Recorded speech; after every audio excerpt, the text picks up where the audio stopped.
बिस्मिल्लाहिर्रहमानिर्रहीम, अस्सलाम वालेकुम। आप देख रहे हैं रोही 10। मैं हूं आपके साथ Anam Manzoor Hussain. Very good morning to all of you. उम्मीद करती हूं आप सब लोग ठीक होंगे, खैरियत से होंगे, बड़े मज़े में होंगे और आज मंडे की मॉर्निंग को एंजॉय कर रहे होंगे, क्योंकि आज बहुत ज़्यादा फॉग थी। और जब मैं आ रही थी तो बहुत हैप्पी फील कर रही थी कि फाइनली दिसंबर जा रहा है और सर्दी आ रही है, क्योंकि आज बहुत ज़्यादा फॉग थी। और इसी के साथ साथ दिसंबर जा रहा है, यानी कि 2024 जा रहा है, नया साल आने वाला है। और इस साल को किस तरह से सेलिब्रेट किया, बहुत से लोगों की ज़िंदगियों में बहुत सारी खुशियाँ आई होंगी, बहुत से लोगों की ज़िंदगियों में बहुत सारे दुख भी आए होंगे। तो मकसद यही होता है कि गुजार दिया हमने 2024 का साल, और जो 25 आने वाला है, अगला साल आने वाला है, दुआएं करते हैं कि आप सबके लिए ये साल बहुत ज़्यादा खुशियों भरा हो, आपको बहुत ज़्यादा इसमें खुशियाँ नसीब हों। आज मंडे है और मेरे ख्याल में अगले या नेक्स्ट डे हम 2025 सेलिब्रेट कर रहे होंगे। तो एक दो दिन बाकी रह गए हैं इस साल के। और सबसे अच्छी बात जो ये है कि अब आपने क्या करना है, एक या दो दिन जो बाकी रह गए हैं, आपने उन तमाम लोगों को जिन्होंने आपके साथ बुरा किया, जिन्होंने आपके साथ आपको लगता है कि ऐसा नहीं करना चाहिए था, जैसा सलूक उन्होंने आपके साथ किया, तो ऐसे में आपने उनको माफ़ कर देना है। यही सबसे बड़ी बात होती है, दरगुजर करना। बहुत मुश्किल होता है किसी को माफ़ कर देना, दरगुजर करना, लेकिन इसका अजर बहुत बड़ा है। और कोशिश करें कि तमाम लोगों को इस साल के आखिर में माफ़ कर दें, और कोशिश करें कि तमाम चीज़ों को दरगुजर करें, और अच्छी उम्मीद रखें कि 2025 हमारे लिए बहुत अच्छा साबित हो और बहुत सारी खुशियाँ मिलें। और जिन लोगों के साथ आपने अच्छा सलूक नहीं किया, उनसे जाके भी माफ़ी मांग लीजिए। और यही चीज़ें होती हैं जो ज़िंदगी में बाकी रह जाती होती हैं, बाकी तो सब आनी जानी चीज़ है। तो 2024 चला गया और 2025 आने वाला है, और कल आपको फिर न्यू ईयर सेलिब्रेशन पे इस पे मुबारकबाद भी देंगे। इसी के साथ आज हमें जिन मेहमानों ने ज्वाइन किया उनका तारुफ आपसे करवा दूं। सबसे पहले हमारे साथ मौजूद है डीईओ डिस्ट्रिक्ट एजुकेशन ऑफिसर तहसील शुजाबाद मुल्तान, मियां खालिद आलम। अस्सलाम वालेकुम सर, कैसे हैं सर आप? जी मैम, अल्हम्दुलिल्लाह मैं ठीक हूं sir, thank you for joining us. और इसी के साथ साथ तशरीफ फरमा है अलिशबा आसिफ, जो कि हमारी रिपोर्टर हैं। अस्सलाम वालेकुम, कैसी हैं आप? ठीक है, आप ठीक हैं? मैं बिल्कुल ठीक हूँ। अच्छा अलिशबा, आपसे सिर्फ शुरुआत करते हैं, दो खवातीन बैठी हुई है ना तो मुझे ये बताएं कि 2024 का इख्तिताम है, एक दो बाकी रह गए, 2025 आने वाला है, कैसा गुजरा आपका 2024? जब 2024 स्टार्ट हुआ था तो अनफॉर्चुनेटली कुछ ठीक स्टार्ट नहीं हुआ था मेरा। मुझे लगा था, मैंने एक्सपेक्टेशंस दी थी मेरी कि ये साल बहुत अच्छा आएगा। इस साल बहुत खुशियाँ भी आई हमारे घर में। पर्सनली मेरी सिस्टर का निकाह भी हुआ, तो एक बहुत ही अच्छी चीज़ रही। दूसरा जो है, मेरी मदर ने एक छोटा सा बिजनेस स्टार्ट किया, तो वो सारी चीज़ें जो हैं बहुत अच्छी रही। और दूसरा जो अगर मैं अपने करियर की, अपनी ग्रोथ की, अपनी फ्रेंडशिप सर्कल की बात कहूँ, तो इस साल जो है वो बहुत अच्छा रहा मेरे लिए। 2024 काफ़ी अच्छा रहा 2023 की निस्बत। तो मैं उम्मीद करती हूँ कि 2025 इससे भी ज़्यादा अच्छा रहा होगा इंशाल्लाह। 2025 से भी ज़्यादा अच्छा होगा। तो ये बताओ कि 2024 में बहुत से ऐसे लोग होंगे, आपको दिल दुखाया होगा, तो मैंने जैसे अभी कहा कि माफ़ कर देना चाहिए, या फिर हमने शायद अनजाने अनजाने में किसी का दिल दुखाया हो, किसी को चोट पहुंचाई हो, तो हमें भी माफ़ी मांग लेनी चाहिए। तो आपको भी मेरे ख्याल में इस पे अमल करना चाहिए, ये बहुत अच्छी बात होती है। सर, आपकी तरफ वापस आते हैं। आपसे ये जानना चाहूंगी कि आपका साल 2024 कैसा गुजरा, और 25 आने वाला है तो उससे क्या उम्मीद है? जी अल्हम्दुलिल्लाह। जो वैसे भी हमारा जो नॉलेज है, एजुकेशन है, यही कहती है कि जो लम्हा गुजरा है उस पर शुक्र अदा किया जाए, और जो आने वाला है उसकी मज़ीद बेहतर प्लानिंग की जाए, कि उसको मज़ीद अच्छा गुजारने की जो तरतीब बना सकते हैं वो बनाई जाए। तो 2024 अल्हम्दुलिल्लाह बहुत अच्छा रहा है। इन सर्विसेज में बहुत अचीवमेंट भी मिली, और डिपार्टमेंट में मुझे भी बहुत काम करने का मौका मिला। तो जॉब के अंदर कोशिश यही होती है कि ज़्यादा से ज़्यादा किसी ज़िंदगी के काम आ जाए। मैं समझता हूँ इससे बड़ी अचीवमेंट कोई नहीं है, इससे ज़्यादा कुछ नहीं हो सकती। तो और ड्यूरिंग सर्विसेज भी मेरी जो ड्यूरिंग पोस्टिंग यही होती है कोशिश कि जो आने वाले लोग हैं उनको जानते हैं या नहीं जानते, उनके काम आ जाए। तो यही कोशिश रही है। तो इंशाअल्लाह ताला आगे मज़ीद इसको बेहतर बनाने की कोशिश करेंगे इंशाल्लाह। और तमाम लोग जो देखने वाले हैं उनके लिए भी यही है कि अपनी ज़िंदगी में चीज़ों को बेहतर करने की कोशिश कीजिए। जो वक्त गुजर गया वो गुजर गया, वो अच्छा है या नहीं गुजर गया। अब आइंदा जो वक्त है वो अच्छा वक्त आने की और कोशिश करें कि आपका जो अगला वक्त है वो अच्छा गुजरे। सर, गवर्नमेंट स्कूल्स के हवाले से अगर बात कर रहे हैं, हुकूमत क्या क्या इक़दाम कर रही है, क्या पोजीशन है इसमें गवर्नमेंट स्कूल्स की? जी, पहली तो ये बात है कि जो गवर्नमेंट सेक्टर है, जिसे हम पब्लिक सेक्टर भी कहते हैं, तो एक पूरा मैकेनिज्म है, उसकी एक पूरी एक एडमिनिस्ट्रेशन की एक तरतीब है। तो मैं समझता हूँ जो पेरेंट्स हैं उनके बच्चों के लिए जो सबसे जो बेहतर जो एडमिनिस्ट्रेशन है, जो उनकी तालीम के लिए जो बेहतरीन जो इदारे हैं, वो एक गवर्नमेंट का जो सेक्टर है। बाकी भी हमारे आर्म हैं, हम उनको भी वो भी हमारी सुपरविजन में चल रहे होते हैं। प्राइवेट स्कूल्स भी हमारा बाजू हैं, ऐसी बात नहीं है। लेकिन जो प्योर जो गवर्नमेंट सेक्टर है उसमें देखें पूरी एक एडमिनिस्ट्रेशन की पूरी बॉडी है सॉरी, उसमें अब किसी बच्चे का इशू है तो पता है पेरेंट जो वालिद है उसको कोई मसला है तो उस एक तहसील लेवल पे ऑफिस है, मेरा ऑफिस है, उस पे अप्रोच कर सकते हैं। फिर डिस्ट्रिक्ट लेवल पे है, प्रोविंशियल लेवल पे पूरी एक वालिदैन को उसमें सिक्योरिटी। और इसी वजह से जब हम देखते हैं तो गवर्नमेंट स्कूल्स के इश्यूज वो ना होने के बराबर होते हैं कि वहाँ चेक एंड बैलेंस का जो निज़ाम है वो बहुत ज़्यादा उसका सख्त है और प्रॉपर है।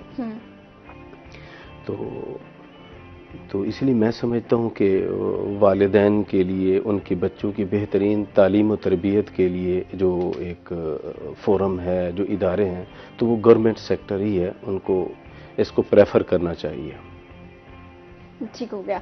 अच्छा, जब हम स्कूल प्राइवेटाइजेशन की बात करते हैं कि हम स्कूल्स को प्राइवेटाइज कर रहे हैं या शायद हो भी चुके होंगे कुछ स्कूल्स अब तक, तो उनकी क्या सूरत हाल अब तक रही है, क्या रिजल्ट्स आपको मिल रहे हैं?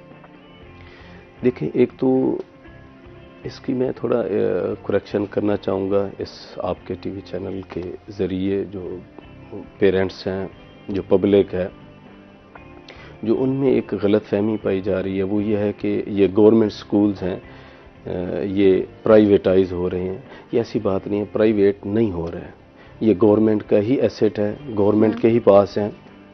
अलबत्ता जो ऐसे दूर दराज के इंस्टीट्यूशन से जहाँ कुछ इश्यूज थे वो मैनेजमेंट के हवाले से थे या इस तरह के और थे, तो गवर्नमेंट ने उनको आउटसोर्स किया है, वो गवर्नमेंट के ही पास है। अब भी गवर्नमेंट उनको चेक भी कर रही है। गवर्नमेंट ने जस्ट एक पब्लिक जो सेक्टर है उनसे आउटसोर्स करने का मतलब क्या? देखिए, बहुत सारे लोग ये समझते हैं कि जो स्कूल्स प्राइवेटाइज कर दिए मतलब इन स्कूल्स का वो वाला सिस्टम होगा जैसे प्राइवेट स्कूल्स का होता है, हमें बच्चों की फीसेस देनी पड़ेंगी और जितने भी एक्सपेंस होंगे वो हमें खुद करने पड़ेंगे।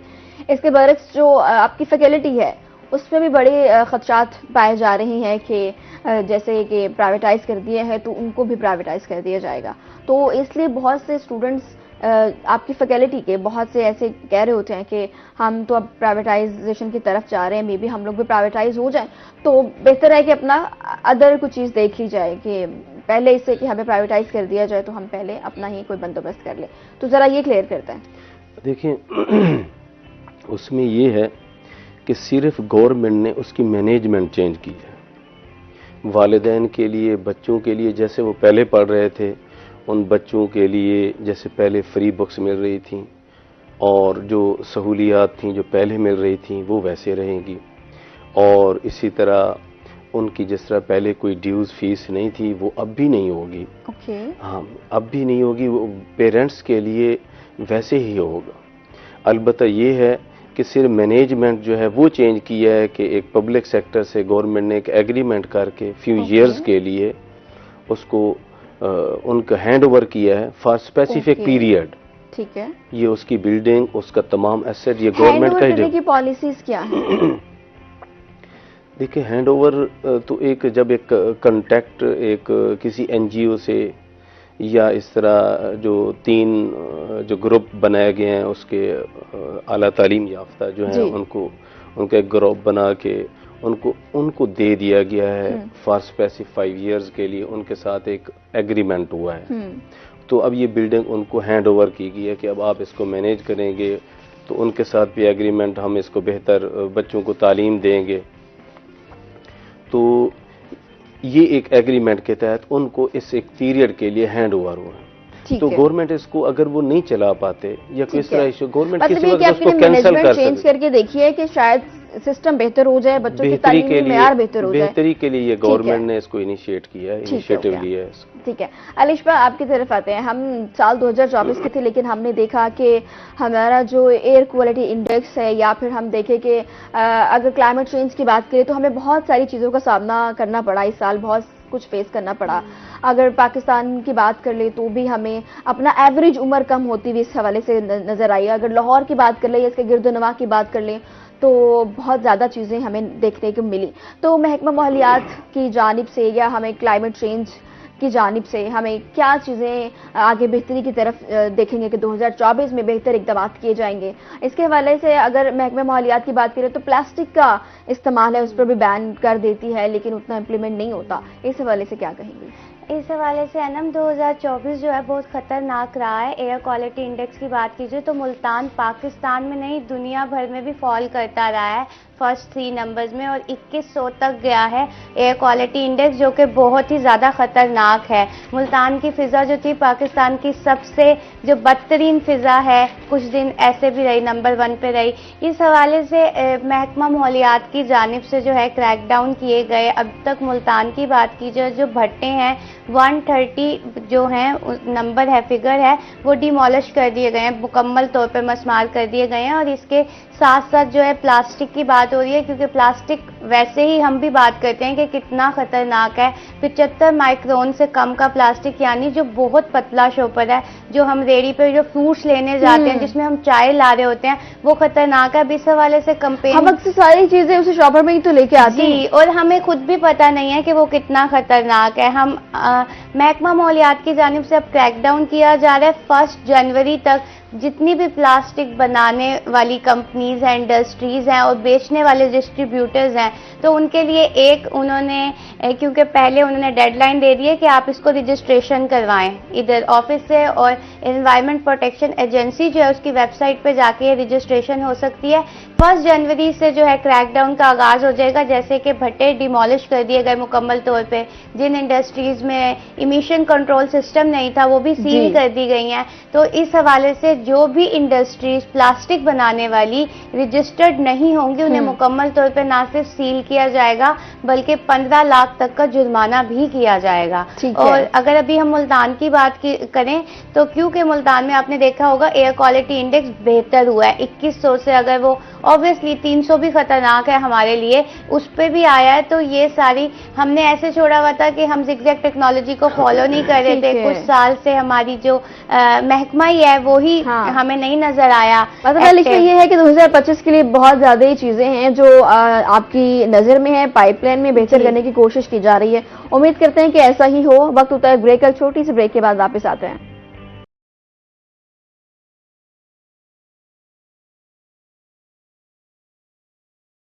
वेलकम बैक नाज़रीन, हम बात कर रहे हैं आज एजुकेशन के हवाले से, जो कि बड़ा इम्पॉर्टेंट है।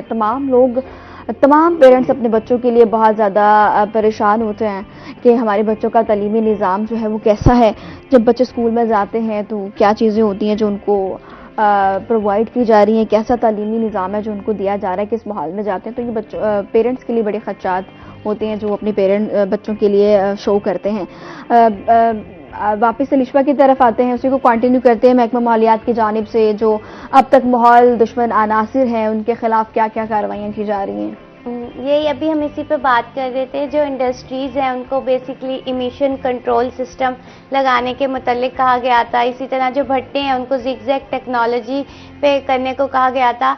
तो इसमें ये होता है कि जो काला धुआं आपको नजर आ रहा होता है जब हम ट्रैवल कर देते हैं, खासतौर पे सदर के एरियाज में, तो जब भट्टे वाले जिगजैग टेक्नोलॉजी पे आते हैं, बेसिकली ऐसी टेक्नोलॉजी है कि उसमें जो धुआं होता है वो काला नहीं होता, तो इसलिए ये लगाने का कहा गया। अब इसमें महकमे की कोताही कहें या क्या कहें, और इसी वजह से हमने कितना मतलब स्मोक का सामना किया और क्या कितनी चीजें थी जो हमने फेस की हैं इस साल में।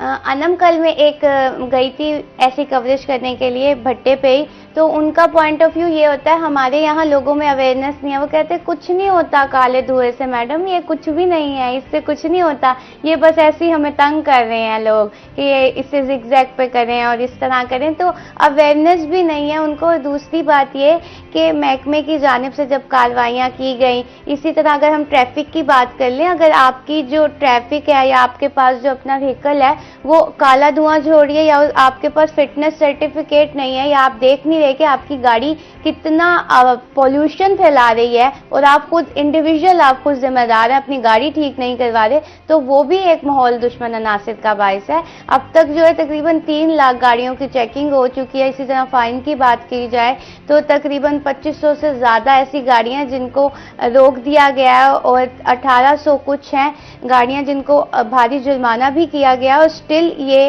हो रहा है क्रैकडाउन, बट फिर भी लोगों को नॉलेज नहीं है। ये भी कहा गया है कि अपनी जो पर्सनल व्हीकल है कम से कम इस्तेमाल करें, ज्यादा ट्रैफिक का इस्तेमाल ना करें। हमने पिछले दिनों देखा पब्लिक ट्रांसपोर्ट इस्तेमाल करें ताकि चीजें कम हो। पब्लिक ट्रांसपोर्ट की भी बात की जाए तो पब्लिक ट्रांसपोर्ट में भी जो हमारी वीडा बसेस चल रही हैं उनमें से भी आपने देखा होगा अक्सर काला धुआं आ रहा होता है। तो कल भी अभी मैं देख रही थी कि एक वीडा बस में, अगर आप ये देखते हैं तो आप एनवायरमेंट प्रोटेक्शन एजेंसी को कंप्लेन कर सकते हैं, आपके पास बाकायदा राइट है। फॉर एग्जाम्पल अगर मेरा नेबर है वो आग जला रहा है या दरख्त काट रहा है तब भी आप ये कॉल कर सकते हैं, क्योंकि इस बार जो है, इस साल जो है एनवायरमेंट डिपार्टमेंट को इख्तियारात भी दिए गए हैं। इवन कि अगर आप एक दरख्त काट रहे हैं और आप देख रही हैं कि सामने वाला बंदा जो है मोहल्ले का बहुत ही पुराना दरख्त काट रहा है, तो दरख्त काट रहा है, इस पे भी जुर्माना है कि आपको जो जुर्माना है वो 10,000 से स्टार्ट होगा। और मैं समझती हूँ कि अगर मेरी अपनी भी गाड़ी है या आपकी गाड़ी है तो हमारी अपनी भी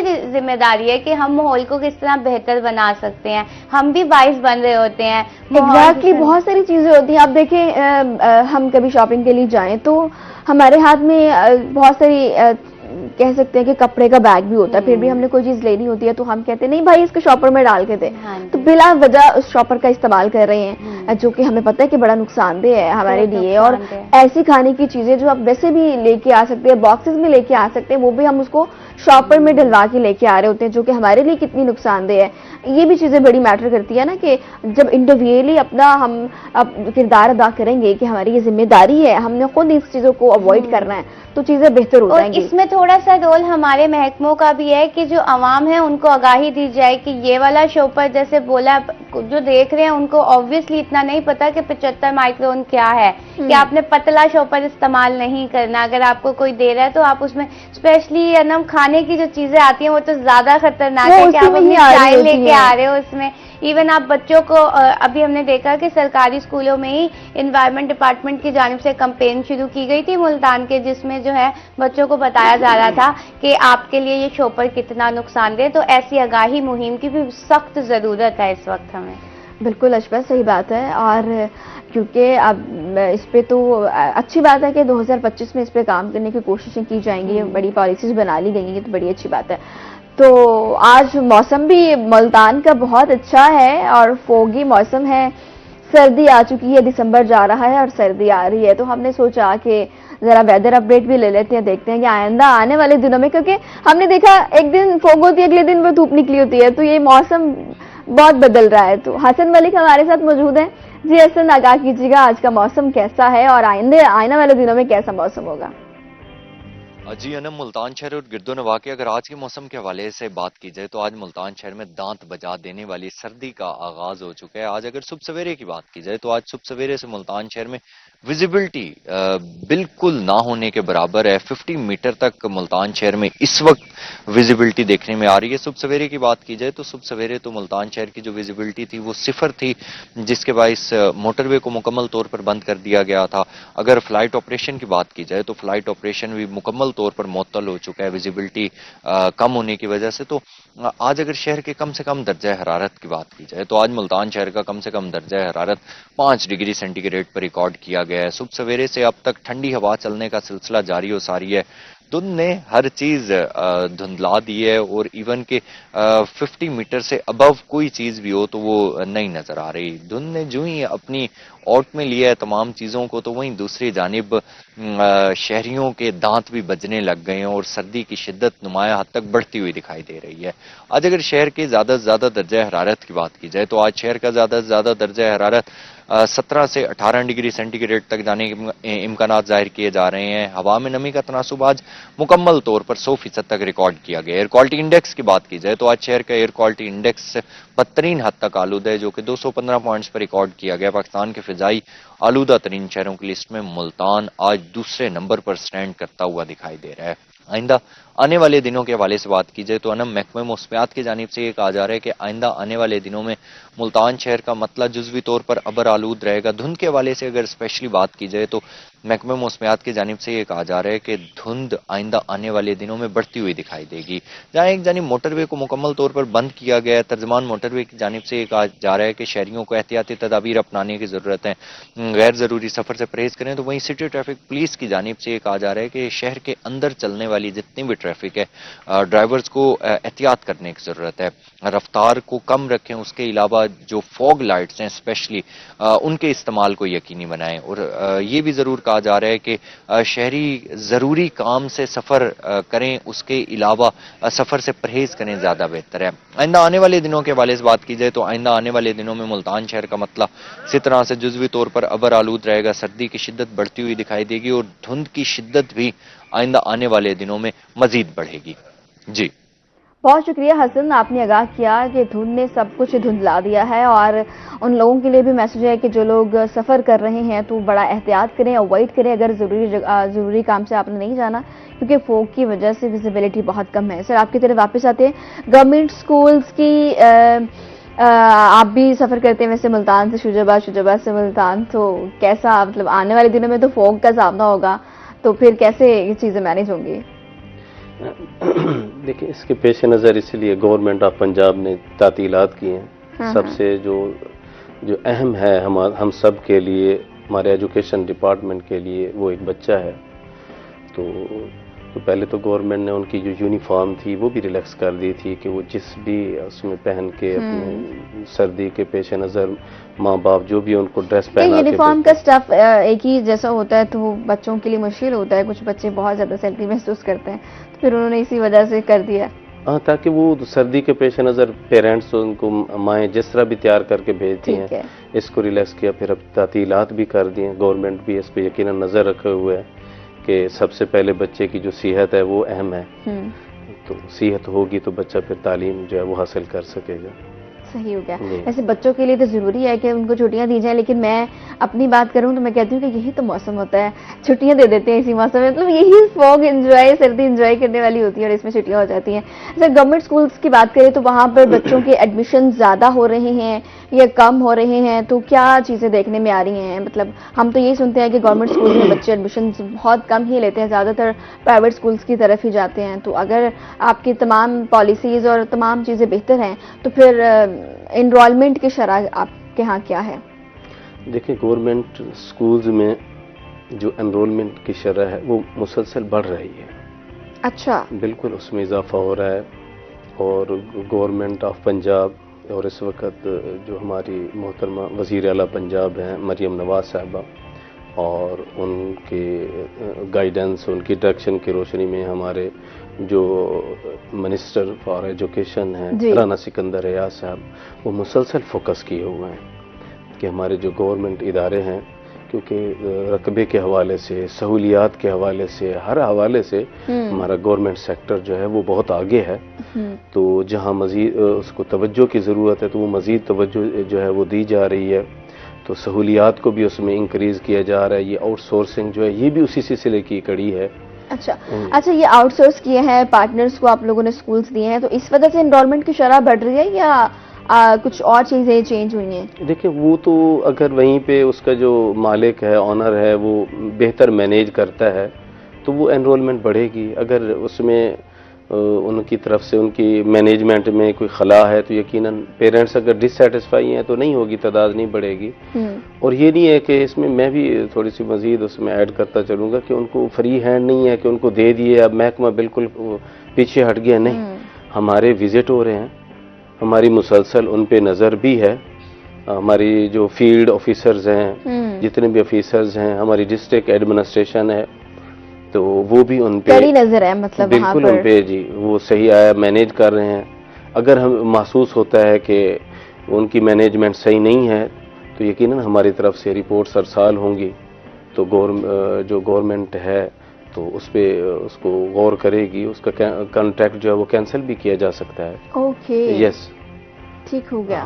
बिल्कुल सही बात है, क्योंकि इसका मतलब ये नहीं है कि अगर पार्टनर्स प्राइवेट पार्टनर्स को दे दिए हैं तो गवर्नमेंट जो है वो आंखें बंद करके चीज़ों को चला रही है। पूरी कड़ी नज़र है और पूरा फॉलो अप लिया जा रहा है। इसके साथ एक छोटी सी ब्रेक पे जाते हैं, वापस आते हैं एक छोटी सी ब्रेक के बाद।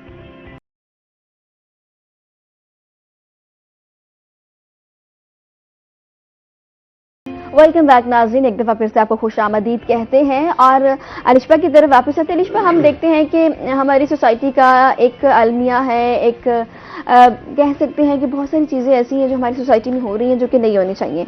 उनमें से एक ये है कि जब चाइल्ड मैरिज की बात होती है, एक छोटी उम्र के बच्चों की शादी कर ली जाती है, तो वो जो उनके पेरेंट्स कहते हैं वो कर देते हैं। उन्हें नहीं पता मेरे लिए अच्छा है या बुरा है। वैसे तो पेरेंट्स अपने बच्चों के लिए बेहतर ही सोचते हैं, लेकिन चाइल्ड मैरिज पर हम किस तरह से काम कर रहे हैं, बच्चों को कैसे एजुकेट कर रहे हैं, एजुकेट करना चाहिए या नहीं करना चाहिए, क्योंकि इसमें पेरेंट्स की चीज़ें आ जाती हैं, तो क्या चीज़ें हैं, हम कैसे उनको एजुकेट कर सकते हैं? चाइल्ड मैरिज के हवाले से आपने देखा कि कितनी ये एक दिल दहलाने वाली चीज़ है। मैं कहूँगी कि सबसे खतरनाक चीज़ है। और इसमें जो है, क्योंकि अभी हम सरकारी स्कूलों की ही बात कर रहे थे, तो सरकारी स्कूलों में बेसिकली बच्चे जो पढ़ती हैं, बच्चियाँ जो पढ़ती हैं, वो अनफॉर्चुनेटली ऐसे घर से उनका ताल्लुक नहीं होता जहाँ पे इस तरह की ओपन बातें हो रही हो या बच्चों को इतनी नॉलेज हो। तो एजुकेशन डिपार्टमेंट की जानिब से अगर मैं मुल्तान डिस्ट्रिक्ट की बात करूँ तो अभी रिसेंटली अक्सर हम देखते हैं ना कि घरों में अगर कोई इस तरह की बात हो रही होती है तो बच्चों को उठा दिया जाता है कि आप लोग अंदर जाएं आप। तो मैं समझती हूँ कि बच्चों को वो एजुकेशन, बच्चों के जहन में वो बातें आएंगी कैसे जब उन्हें कुछ पता ही नहीं है, जब उनके इस तरह की कॉन्वर्सेशन उनके सामने की नहीं जाएगी, उनको अवेयर नहीं किया जाएगा।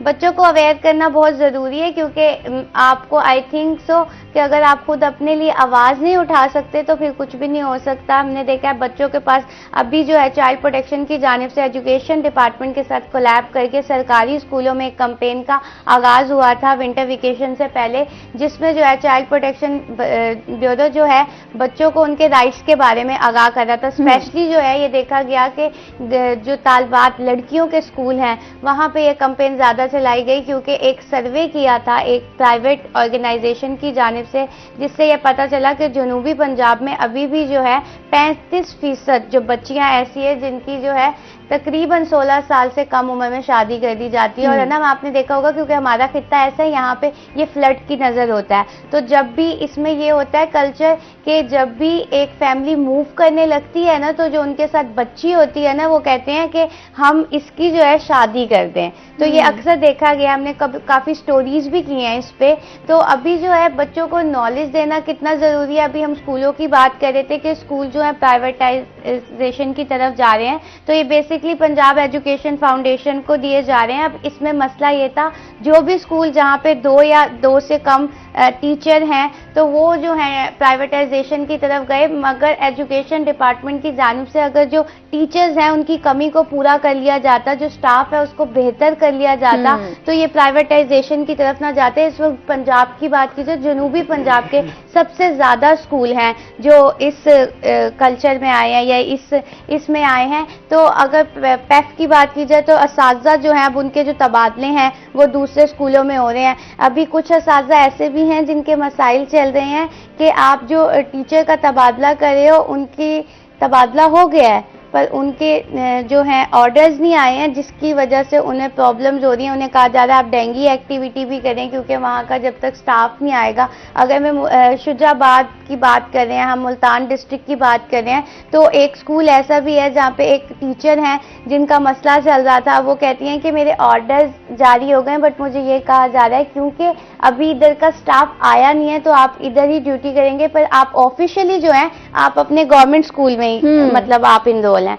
तो इस तरह के भी कुछ मसाइल आ रहे हैं। अब इसमें ये मसाइल हैं कि जो हमारा एजुकेशन डिपार्टमेंट का टीचर है ना, मैं अब समझती हूँ कि वो बहुत क्वालिफाइड टीचर है। ठीक है, आप इसे प्राइवेटाइजेशन की तरफ तो लेके जा रहे हैं। अब इनका रूल ये होता है कि आप जितने बच्चे लाएंगे उतनी टीचर की फीस होगी, यानी बच्चे ज्यादा इकट्ठे करने हैं अपने स्कूलों में।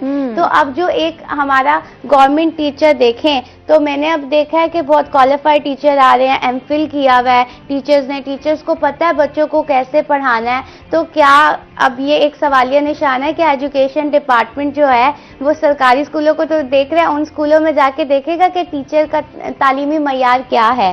तो ये एक बहुत बड़ा क्वेश्चन मार्क है, क्योंकि ये वो स्कूल है, ज्यादातर सदर के स्कूल हैं, जहाँ पे जो हमारा इलाका है। इसका जवाब सर से लेते हैं। बिल्कुल खालिद साहब, क्या कहेंगे? मतलब एक तो ये चीज़ है जो अभी अलिशा ने की, दूसरी चीज़ ये है कि हमने अक्सर देखा कि हमारे बच्चे हाथों में डिग्रियां लेके घूम रहे हैं, लेकिन हम देखते हैं कि सीट्स अवेलेबल हैं लेकिन उनमें भर्तियां नहीं हो रही है, स्कूल्स में फैकल्टी नहीं है आपकी, और इस वजह से बहुत एक टीचर है, अगर बैकवर्ड एरिया की बात करें, एक टीचर है जो 2-2, 3-3 क्लासेस को लेके चल रहा है या 100+ बच्चों को पढ़ा रहा है। कैसे मुमकिन होगा? तालीमी निज़ाम तो जाहिर सी बात है फिर बेहतर नहीं हो सकता। देखिए मैडम, अभी जो अलिशा ने पॉइंट आउट किया कि एक जब वो आउटसोर्स हो रहा है एक स्कूल, तो वहाँ पे सिंगल टीचर हैं, तो उनका ट्रांसफ़र भी हो चुका था, तो लेकिन उनको जाने नहीं दिया गया। तो उसमें ये था क्योंकि गवर्नमेंट ने सबसे जो इम्पॉर्टेंट है वो इंस्टीट्यूशन है, बच्चे हैं उसमें पढ़ रहे हैं, तो उनको सिर्फ ये कहा गया था, जो डायरेक्शन आई थी, जब तक उसका जो लाइसेंसी है, जो पार्टनर है जिसको दिया गया, जब तक वो हैंड ओवर नहीं होता उस वक्त तक वो इदारे में मौजूद रहें। अगर वो उनको ट्रांसफ़र पे भेज दिया जाता है, देखिए इदारा क्लोज हो जाएगा, वो बच्चों का कैरियर सब कुछ वो लॉक हो जाएगा। तो थोड़ा इस हवाले से गवर्नमेंट की ये पॉलिसी थी कि उनके आने तक, हैंड ओवर होने तक इनको मौजूद रहना चाहिए। तो फिर उसके बाद जो है उनको भेज दिया गया था ऑलमोस्ट इस तरह। ठीक है, ठीक हो गया। ये भी चीज़ें हैं जो बड़ी देखने की बातें होती हैं, और हम अपने एजुकेशन मेयार को बेहतर करने की बातें करते हैं, लेकिन वहीं पर बहुत सारी चीज़ें हैं जो जिन्हें हमें बेहतर करने की ज़रूरत है, और उम्मीद करते हैं कि 2025 हमारा साल तालीमी एतबार से भी बड़ा बेहतर हो। अनफॉर्चुनेटली हमारे यहाँ तालीम का बजट जो है वो बहुत कम रखा जाता है, और इसी वजह से हमारी जो है चीज़ें बहुत ज़्यादा डिस्टर्ब हो रहती हैं। अलिशा, आप बताएं कि महकमा स्पेशल एजुकेशन की जानिब से स्कूलों में स्पेशल बच्चों के लिए जो है वो इक़दाम किए जा रहे हैं, उस पर क्या कहेंगे आप? अब अब हम एजुकेशन की बात तो कर रहे हैं अनम, आपने देखा होगा कि हम खुसूसी बच्चों के लिए इतनी बात भी नहीं करते हैं, हम गवर्नमेंट स्कूल्स की बात कर रहे हैं, बट वी डोंट नो कि मुल्तान में स्पेशल एजुकेशन के कितने स्कूल इस वक्त काम कर रहे हैं।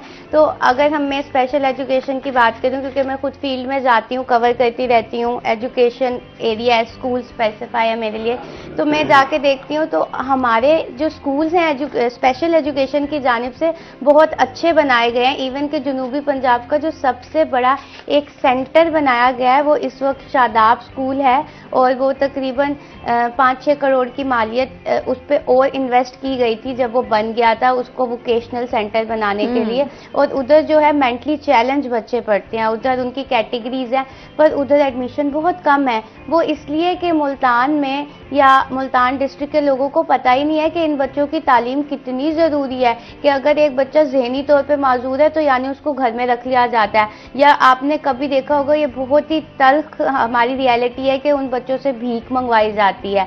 अब जो स्पेशल एजुकेशन के स्कूल है वो ना सिर्फ उधर बच्चे पढ़ रहे हैं, बल्कि उनको हर महीने स्कॉलरशिप भी दी जाती है, ताकि बच्चों को, जो वालिदैन हैं, सॉरी टू से उनको ये कहना पड़ता है कि आप लालच ही कर लें बट बच्चों को स्कूल भेज दें। उनके एक्सपेंडिचर उनके पास, क्योंकि गवर्नमेंट स्कूल्स के पास तो हमारी बसेस नहीं है, पर स्पेशल एजुकेशन के पास हमारी बसेस हैं जो बच्चों को पिक एंड ड्रॉप करती हैं।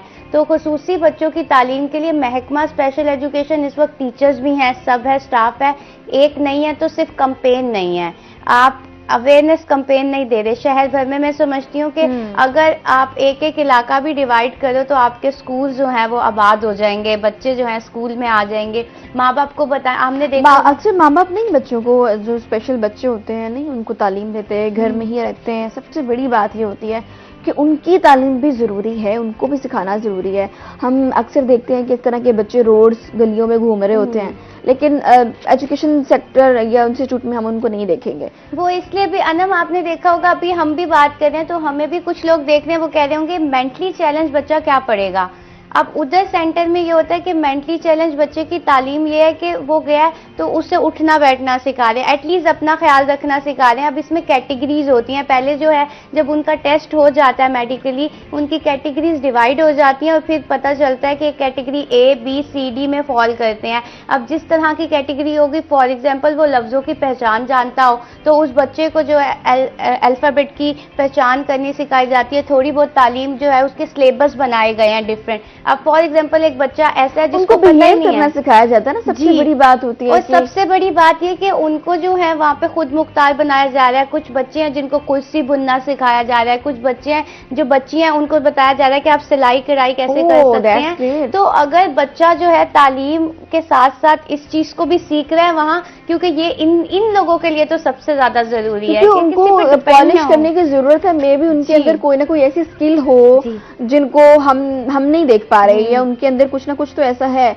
अगर वो डिसेबल है तो उसका मतलब ये तो नहीं है कि वो टोटली ही परफॉर्म नहीं कर पा रहे। तो ये चीजें भी तो है ना, वो चीजें हमने ढूंढनी है। और अनम, हमने देखा है कि इन लोगों का, खुसूसी लोगों का जब कोटा होता है, हमारे जो टीचर स्पेशल एजुकेशन के हैं वहाँ पे आप देखेंगे स्कूल में जाके कुव्वत समात और गोयाई से महरूम बच्चियों का एक स्कूल है मुल्तान में, वहाँ पे एक टीचर पढ़ा रही है, ड्राइंग टीचर है, और आप उनकी ड्राइंग देखें जाकर, वो भी सुन और बोल नहीं सकती मगर वो इतनी अच्छी टीचर है, उनका रिकॉर्ड है, उनको अवार्ड मिले हुए हैं। मतलब आप अगर मेहनत करो तो हर इंसान को उसको तालीम का हक दो, सेहत जो उसकी बुनियादी ज़रूरियात हैं वो दो, तो हर इंसान एटलीस्ट कुछ नहीं तो कुछ नहीं अपने पाँव पे खड़ा हो सकता है। और ऐसे बच्चों में आप लोग डिफरेंस भी देखेंगे कि जो तालीम याफ्ता हैं, जो स्कूल्स कॉलेजेस जाते हैं और जो घर बैठते हैं, उन बच्चों में काफी डिफरेंस होगा। वक्त होता है एक छोटी सी ब्रेक का, ब्रेक के बाद वापस आते हैं।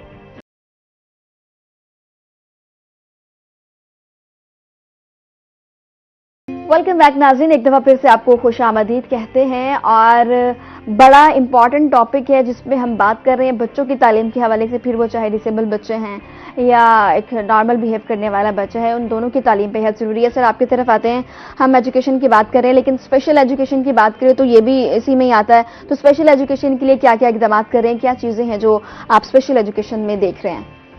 एक तो अलिशबा ने बड़ा अच्छा पॉइंट आउट किया, खुसूसी बच्चों के हवाले से बड़ी अच्छी डिस्कस किया उन्होंने। तो मैं समझता हूँ गवर्नमेंट की तरफ से इस वक्त डिवीजनल लेवल पे बहुत से इंस्टीट्यूशंस हैं, डिस्ट्रिक्ट लेवल पे हैं, और हर तहसील लेवल पे स्पेशल बच्चों के इंस्टीट्यूशंस हैं।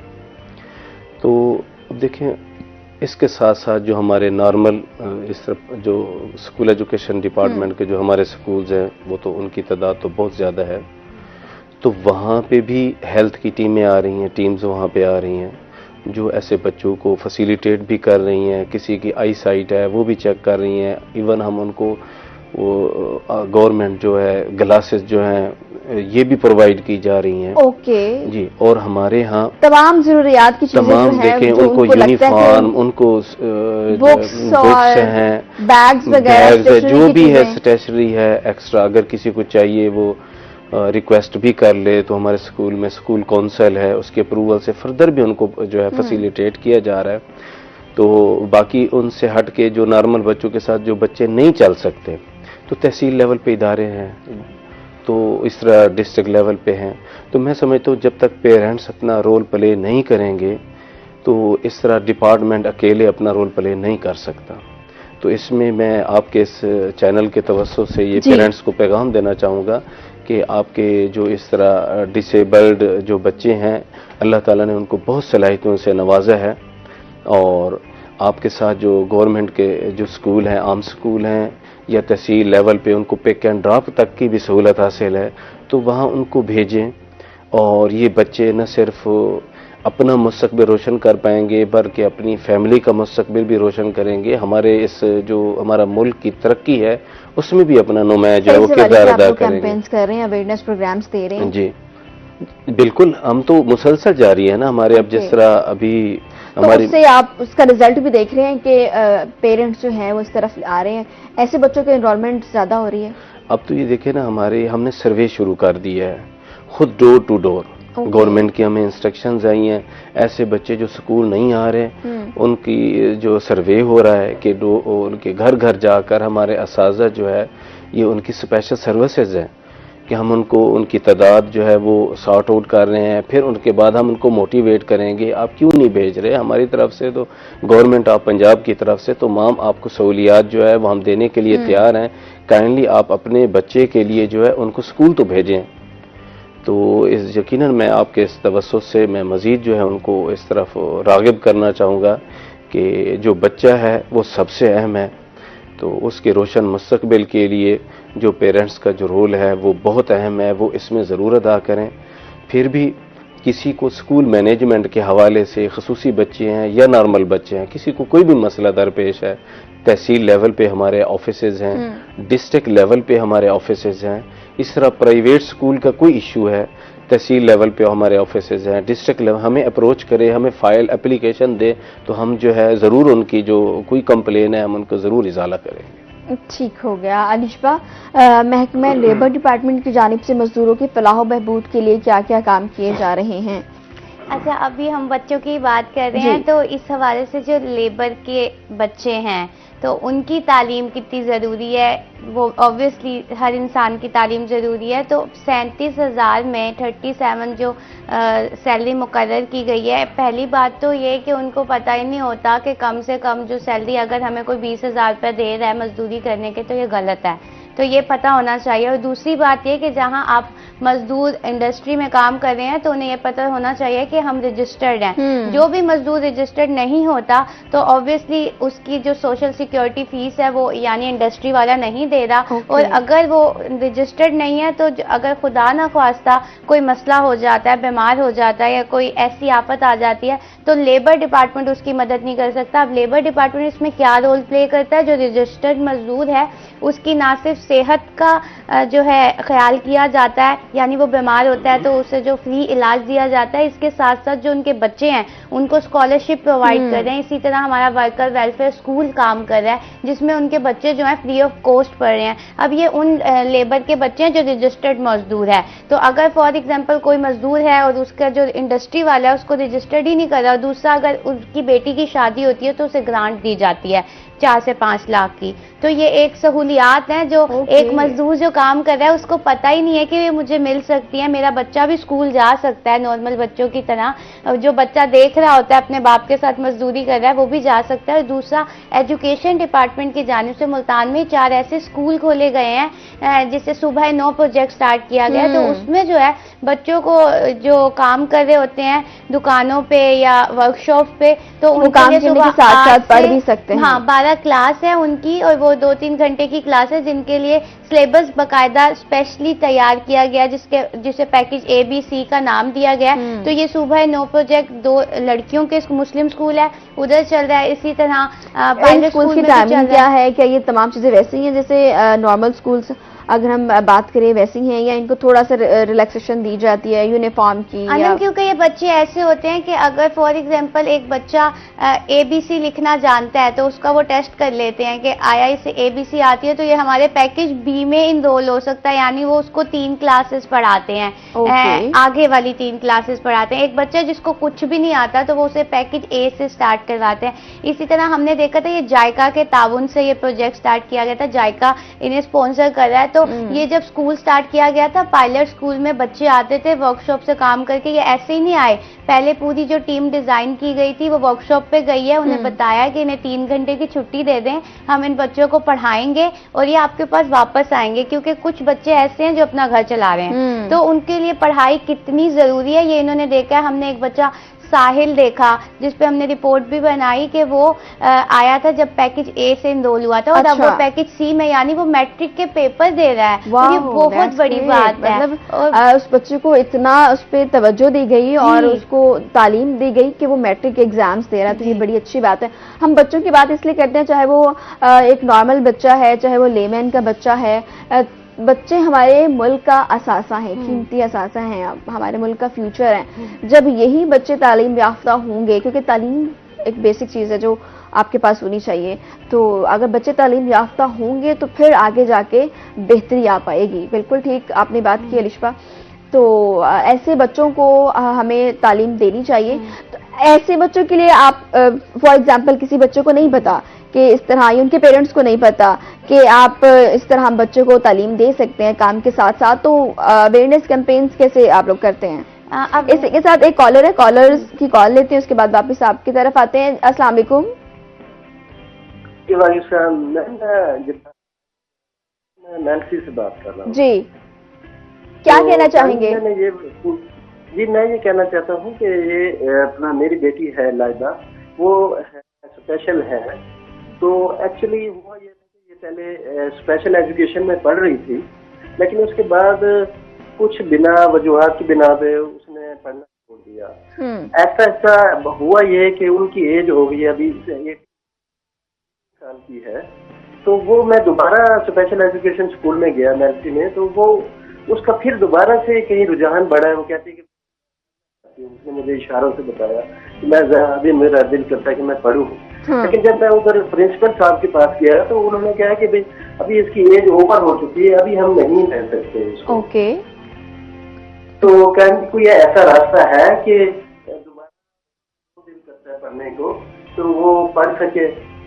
ठीक है जब्बार, बहुत शुक्रिया आपने कॉल की। सर इसका शॉर्ट सा आंसर हम चाहते हैं कि बच्चा, उनकी जो बच्ची है वो दोबारा पढ़ना चाहती है तो एडमिशन नहीं हो रहा उसका।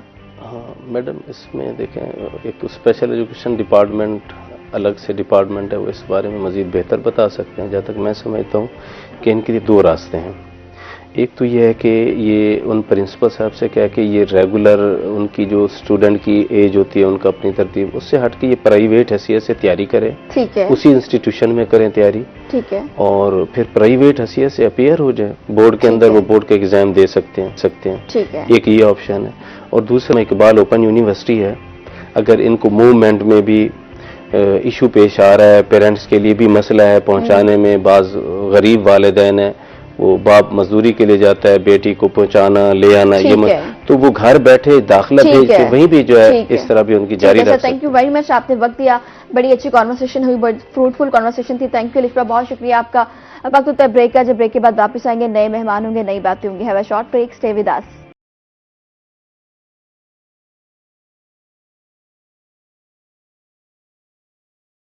फिर से आपको खुशामदीद कहते हैं। हम खवातीन की अगर बात करें तो हमारे खवातीन खुद मुख्तियार हैं और खवातीन को होना भी चाहिए। खवातीन जो हैं वो मुल्क में की इकॉनमी में बड़ा अहम किरदार अदा करती हैं। जब हमारी खवातीन इंडिपेंडेंट होंगी तो ही मुल्क तरक्की करेगा और उनका इंडिपेंडेंट होना बहुत ज़रूरी है। अब इंडिपेंडेंट होने में बहुत सारी चीज़ें आ जाती हैं, उनका फाइनेंशियल इंडिपेंडेंट होना भी है और बहुत सारी इसके अलावा भी चीज़ें हैं जो कि इंडिपेंडेंसी में आ जाती हैं।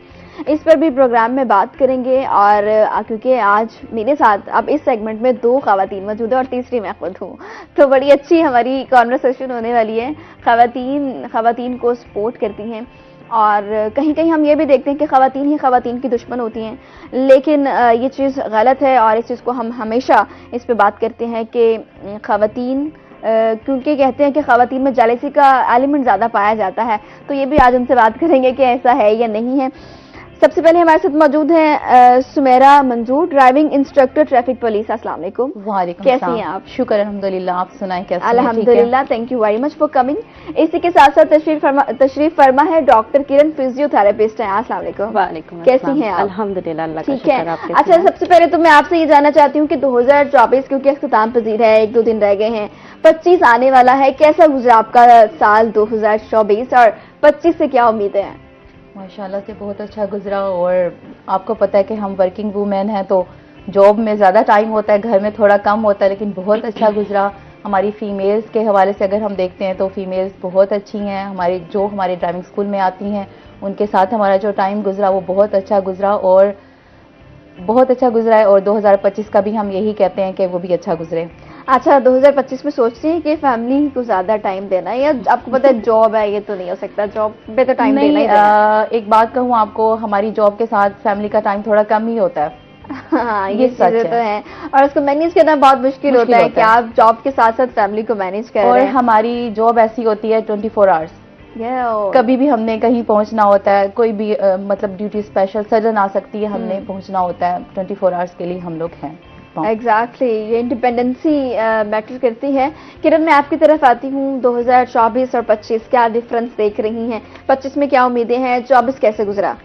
2024 अल्हम्दुलिल्लाह बहुत अच्छा गुजरा, लेकिन सारी बात है, अप्स एंड डाउन हर कहीं होते हैं, हर किसी की लाइफ में होते हैं। ये नहीं मैं कह सकती कि वाओ बहुत ही अच्छा था, लेकिन इट वाज ओके। 2025 से मैं ज़ाहिर बात है बहुत ज़्यादा उम्मीदें लेके बैठी हूँ कि इंशाल्लाह वो मेरे लिए, मेरे फ्यूचर के लिए, हम सब के लिए बहुत अच्छा साल क्या गुजरे प्लान है इंशाल्लाह। 2025 में, क्या करना है? 2025 के लिए अभी जो मेरा फिलहाल प्लान है, I have been working on research. मेरा ये है कि मेरा रिसर्च वर्क अच्छा हो जाए, वो पब्लिश हो जाए, और जितनी मैंने उस पर मेहनत की है वो उसका फल मुझे मिल जाए टाइम पे। बाकी इसके साथ मैं I have been doing my masters, वो भी कंप्लीट हो जाएगा इंशाल्लाह। तो उसके बाद इंशाल्लाह मजीद अच्छी अपॉर्चुनिटीज़ मिलने की उम्मीद है, तो इसलिए 2025 से अच्छी उम्मीद है इंशाल्लाह। 2025 हम भी दुआ करते हैं कि आपका और तमाम देखने वालों का, पूरे पाकिस्तान का 2025 बहुत अच्छा गुजरे। अच्छा, हम खवातीन की बात करें तो अक्सर हम सुनते हैं कि खवातीन जो होती है ना, उनमें जेलसी का एलिमेंट बहुत ज्यादा होता है। कितने नंबर देंगे इस सवाल को? मैं इस बात से एग्री करती हूँ कि होता है, लेकिन सारे में नहीं होता, इसलिए सेक्स मेजोरिटी में? हाँ, मेजोरिटी में होता है। कितने नो परसेंट? डाउट। क्या परसेंटेज आप इस पे? परसेंटेज की अगर हम बात करें तो 65 to 70% होता है। ये Okay. अगर कोई मुंह पे कह दे कि नहीं होता तो वो झूठ बोल रहा है, होता है। ओके, आप क्या कहती हैं? मैं इस बारे में, इन्होंने बिल्कुल ठीक कहा, लेकिन मैं आपको एक और बताऊं, एक प्लेटफॉर्म जैसे हम जॉब कर रही हैं, फीमेल्स और मेल्स इकट्ठे होते हैं, वहाँ जो मेल्स होते हैं ना, वो भी उनको आगे नहीं आने देते, उनके अंदर भी हसद होता है। फीमेल्स के अंदर तो ऑलरेडी होता ही होता है, लेकिन जो मेल्स हमारे साथ काम कर रहे होते हैं उनके अंदर भी होता है। वो चाहते हैं कि जो फीमेल्स हैं वो आगे ना आए। फीमेल्स के अंदर भी था, है, रहेगा, लेकिन मेल्स के अंदर भी है। ओके, मेल्स के अंदर। अच्छा, आप एक जगह काम करते हो ना, तो वहाँ पे कंपटीशन होता है। फिर वो कंपटीशन में ये नहीं होता कि ये लड़की है, ये लड़का है। अगर उसने कहा है कि भाई मेरा कंपटीशन है इससे, तो ये लड़की, ये लड़का, मुझे विन करना है, मुझे इसको पीछे करना है, मुझे इस मुकाबले में आ जाते हैं ना। क्योंकि मैं फोर्स का हिस्सा हूँ, तो मैं तो ये समझती हूँ कि हम फोर्स में सब बराबर हैं। मेल्स फीमेल्स का कोई कॉन्सेप्ट नहीं है हमारे अंदर। लेकिन आपने हसद का कहा तो फीमेल्स के अंदर होता है, लेकिन मेल्स का भी होता है। बहुत सारी जगहों पे ये चीज मैंने नोटिस की है। ओके, ठीक है। नहीं, वैसे क्या परसेंटेज क्या देंगे आप इसमें? कितने परसेंट हैं फीमेल्स या मेल्स? मैं कहूंगी दोनों ही बराबर है। मुझे तो दोनों ही 50-50 बराबर लगते हैं, दोनों। फीमेल्स। हाँ जी, मुझे ऐसा ही लगता है, क्योंकि मैं अगर खुद को देखूं, अपनी जात को, तो मैं सबके साथ बराबर चलने की कोशिश करती हूँ, ठीक है। बाकी अगर हम दूसरों को लेते हैं तो वो आपको पता है कि हर किसी का माइंड हम पढ़ नहीं सकते। फिर वो टिट फॉर टैट आ जाता है, जो जैसे करेगा वैसे ही होगा। एग्जैक्टली। हम अक्सर खवातीन को देखते हैं ना कि कहते हैं कि खवातीन की तारीफें बहुत कम करती हैं, और इसी की निस्बत अगर आप ऑफिस में जा रहे होते हैं तो कोई आपका कॉलीग या कोई आपको वैसे तारीफ कर देगा, लेकिन अगर वहाँ पे कोई लड़की बैठी है ना, खातून बैठी है, तो वो आपकी तारीफ नहीं करेगी। वो कहेगी कि हाँ ठीक है, बस एवरेज लग रही हो, अगर वो ज्यादा भी खूबसूरत लग रही है। नहीं, आप बहुत प्यारी लग रही है माशाल्लाह से। थैंक यू, बहुत शुक्रिया। वैसे मैंने अपनी तारीफ के लिए ये बात नहीं की थी, नहीं, ऐसे भी प्यारी लग रही है। ओवरऑल बात की थी। अभ्यास करें, मैंने कहा था कि अब खवातीन का सेगमेंट है ना, तो ये बड़ी अच्छी कॉन्वर्सेशन होने वाली है। वैसे तो हम चाह रहे हैं कि ज्यादा इसी पे बात हो, लेकिन क्या करें, हमारे पास स्टोरीज भी हैं, उस पर भी बात करनी है। तो सुनैरा, आपकी तरफ आते हैं। ड्राइविंग स्कूल में खवातीन को खुद मुख्तियार बाख्तियार बनाने में कितना किरदार अदा कर रहा है? देखिए, हमारा जो इदारा है ड्राइविंग स्कूल, ये 2016 से वजूद में आया, ये कायम हुआ, और उस वक्त से अब तक हमने बहुत सारे हमारे मेल्स और फीमेल्स जो हैं, तकरीबन 25,000 हमारे स्टूडेंट हमारे पास आए जिन्होंने एडमिशन लिया, जिसमें से तकरीबन 35 फीमेल हैं परसेंट। और माशाल्लाह से वो, उनको हमने कॉन्फिडेंस दिया, और आपको जो कॉन्फिडेंस हमारे अंदर नजर आ रहा है, ये हमारे अफसरान की तरफ से हमें मिला है। वो हमारी बैक पे होते हैं, हमें इंस्ट्रक्शंस दे रहे होते हैं कि आपने इस तरह से करना है, ऐसे करना है, और हम अपने इदारे को चलाने के लिए वो सारी इंस्ट्रक्शंस फॉलो कर रहे होते हैं। और जहाँ तक फीमेल्स की बात हो रही है, तो हम फीमेल्स को कॉन्फिडेंस देते हैं, ड्राइविंग स्कूल में जब वो आती हैं तो थोड़ी परेशान होती हैं। वैसे भी आपको पता है पुलिस लाइन का नाम सुन के ही थोड़ा माइंड में आ जाता है कि यहाँ सारी पुलिस है, लेकिन जब वो हमारे पास एडमिशन लेती हैं और हमारी क्लास स्टार्ट होती है, जो हमारी क्लास स्टार्ट होती है उसके बाद थ्योरी क्लास के बाद और अपनी प्रैक्टिकल क्लास के बाद वो कॉन्फिडेंस से अपनी गाड़ी चलाती हैं। अच्छा, खवातीन को बाख्तियार बनाना कितना मुश्किल है एक मर्द के निस्बत? अगर मुश्किल है तो फिर इसके पीछे वजूहात क्या? देखिए मुश्किल नहीं है, असल रीज़न यही है, आप खुद भी फीमेल हैं। आपको मैं एक बात बताऊं, हम फीमेल का इशू यही है कि हम लोग रोड यूजर्स नहीं होती हैं। जैसे मेल्स होते हैं, बाइक चलाते हैं, साइकिल चलाते हैं, उन्हें रोड की सेंस होती है। फीमेल्स में थोड़ा इशू होता है, लेकिन जैसे ही वो माशाल्लाह से आप खुद देखें, इतनी सारी फील्ड्स में हम फीमेल्स को देखते हैं टॉप ऑफ द लिस्ट है, मतलब हर जगह वो अच्छी कारकर्दगी दिखा रही है, में ही है, ऐसा ही है। तो वो अपना जो है ग्रिप करती हैं वो उस चीज़ पे कि अगर हमें नहीं आ रहा तो हम करें, तो माशाल्लाह से वो खुद भी कोशिश करती है। अगर वो थोड़ा सा, हम कहते हैं ना कि फीमेल्स मेल्स की निस्बत थोड़ा पीछे हैं, तो वो यही एक रीजन होती है कि उन्हें रोड की सेंस नहीं होती, थोड़ी हाउ नाउ नहीं होती। लेकिन शुक्र अल्हम्दुलिल्लाह हमारे ड्राइविंग स्कूल में एडमिशन लेने के बाद उनके अंदर ये जो होता है, एक थोड़ी सी चीज़ होती है वो ख़त्म हो जाती है और रोड पे बहुत अच्छी रोड यूज़र है और कॉन्फिडेंस से गाड़ी चला रही हैं वो। अक्सर हम देखते हैं खातून अगर कोई रोड पे गाड़ी चला रही है तो मर्द हजरात कहेगी अच्छा खातून चला रही है, फिर तो भाई इससे दूरी रहो, इसने गाड़ी ठोकनी है। तो एक परसेप्शन बना हुआ है ना कि हमारी तो खड़ी गाड़ी को आके इसने गाड़ी लगा दी। जी बिल्कुल ऐसा ही। अगर अभी आप खुद भी गाड़ी में बैठी हो, आपके साथ कोई मेल चला रहा है, तो जब भी गाड़ी चौक पे बंद होगी यही कहेंगे जरूर कोई खातून है जो चौक पे बंद। और मेरे साथ भी ऐसा हुआ, हाँ मेरे हस्बैंड और हम जा रहे हो तो अक्सर ऐसा हुआ, तो 3-4 दफा मेल थे तो मैं बड़ी क्लैपिंग की, मैंने कहा शुक्र है मेल है। वो इसीलिए होता है कि थोड़ी सी कंफ्यूजन होती है। मैंने जैसा कि बताया कि फीमेल्स का थोड़ा रोड पे जैसे नहीं होती रोड यूजर, तो थोड़ा सा उनका होता है, लेकिन टाइम के साथ साथ वो एक्सपर्ट हो जाती है। मैं मीम भी देख रही थी कि एक खातून ने ना बैंक में गाड़ी लगा दी, तो उसके नीचे कमेंट आया हुआ था कि मैं तो सही गाड़ी चला रही थी, बैंक ही आ गया मेरी गाड़ी से। तो बड़ी मीम्स बनती हैं इस हवाले से खातून, बिल्कुल खवातीन के हवाले से, जो कि उनको मुझे लगता है कि कहीं ना कहीं उनका कॉन्फिडेंस, उनका मोराल नीचे लेके आ रहा होता है और उनको लगता है कि क्या मैं नहीं चला सकती।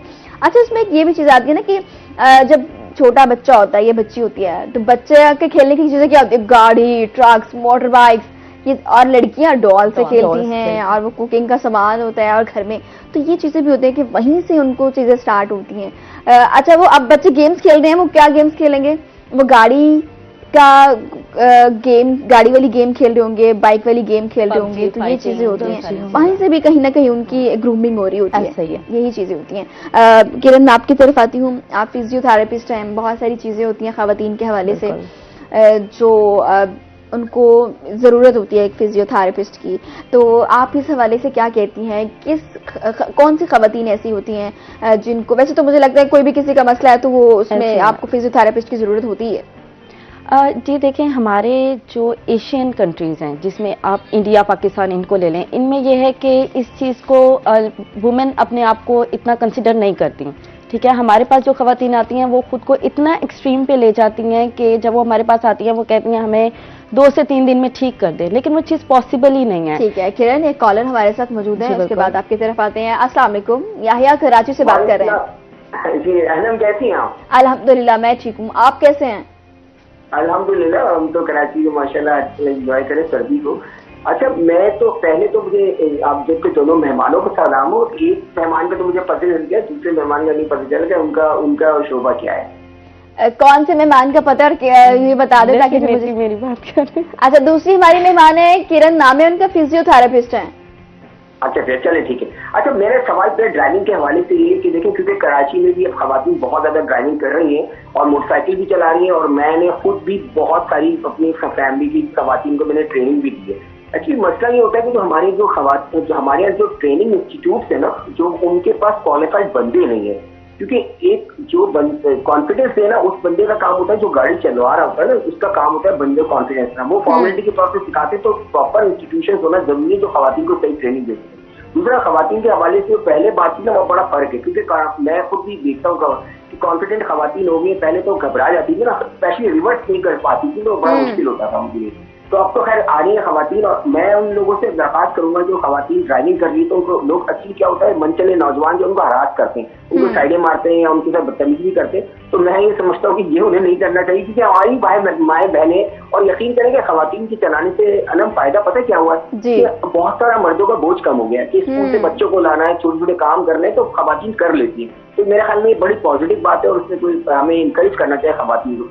मेरा सवाल इनसे ये है कि जो खवातीन गाड़ी चला रही होती है, उनके पास अगर कोई उनको हरास करता है, तंग करता है, उसके लिए क्या कानून मौजूद है? एक तो ये सवाल है। दूसरा, जो आपके फिजियोथेरेपिस्ट बैठी है, इनसे मेरा सवाल है कि हमारे यहाँ प्रोफेशनल फिजियोथेरेपिस्ट कम होते हैं। अगर आप प्रोफेशनल नहीं होते तो जाहिर बात है कि प्रॉपर नहीं कर सकते। और जो एज ब्रैकेट है, जैसे अगर किसी बच्चे के साथ करनी है फिजियोथेरेपी, किसी बुजुर्ग के साथ करनी है, तो इसमें जो आपकी एफर्ट्स है वो तो होती है, लेकिन किसी भी बंदे को फिजियोथेरेपी देते हैं उसकी नफ्सियात को समझना कितना जरूरी है, ये मेरा सवाल।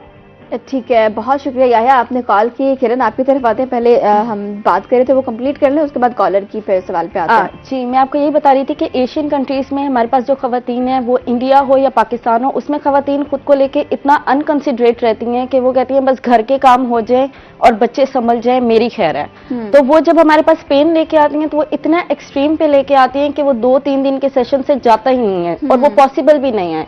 क्योंकि देखें, अगर आप एक चीज को बहुत ही ज्यादा लंबा स्ट्रेच कर रहे हैं अपने मसल्स को, अनयूजुअल, उसकी नॉर्मल अलाइनमेंट से आप उसको ज्यादा लंबा खींच रहे हैं, तो उसको उसकी नॉर्मल पोजीशन में लाने के लिए मुझे मैक्सिमम भी 1 से 1.5 हफ्ता लगेगा। लेकिन हमारी खवातीन का, जिस तरह अगेन आपने बात की और इन्होंने भी बात की, कि हमारी जो खवातीन है वो अभी भी इतनी इंडिपेंडेंट नहीं है कि वो घर से अकेली निकल सकें और एक फिजियोथेरेपिस्ट के पास या एक डॉक्टर को अप्रोच कर सकें। उनका यही होता है कि मेरे मियाँ आएंगे तो मैं आ जाऊंगी, अभी मेरा बेटा ट्यूशन गया हुआ है। तो इन चीजों को लेके हमें चाहिए कि थोड़ा सा खवातीन को अपने पे ध्यान रख देना चाहिए, क्योंकि ये चीजें एट द एंड, अब आप ये देखें कि खवातीन आजकल हर फील्ड में बहुत ज्यादा इन है माशाल्लाह, लेकिन स्टिल 35 to 40 के बाद खवातीन में वो पेस नहीं रहता जो मर्दों में रहता है। ठीक है, वो काम कर सकते हैं, वो 60, 65, 75 तक भी काम कर लेते हैं, लेकिन खवातीन 40 साल की उम्र के बाद कहती हैं बस इसके बाद मैं रिटायरमेंट की तरफ चली जाऊं, मैं घर बैठूं, मैं घर को संभालूं। तो उसका यही होता है कि ना आप रेगुलर आए, कोई मसला नहीं, रेगुलर आने की जरूरत भी नहीं है आपको, लेकिन अगर आप 10, 12, 15 दिन के बाद एक ऐसा सेशन ले लें जिसमें हम आपकी बॉडी अलाइनमेंट पे काम करें, तो उससे ये होगा कि आप 3-4 महीने, 6 महीने आप बहुत आराम से गुजार सकती हैं। तो इसलिए आपको थोड़ा सा इस चीज को कंसिडर करना चाहिए। ठीक है, इस पे बात भी करेंगे और कॉलर के सवाल का जवाब भी लेंगे, लेकिन इस छोटे से ब्रेक के बाद है शॉर्ट ब्रेक, स्टे विद अस।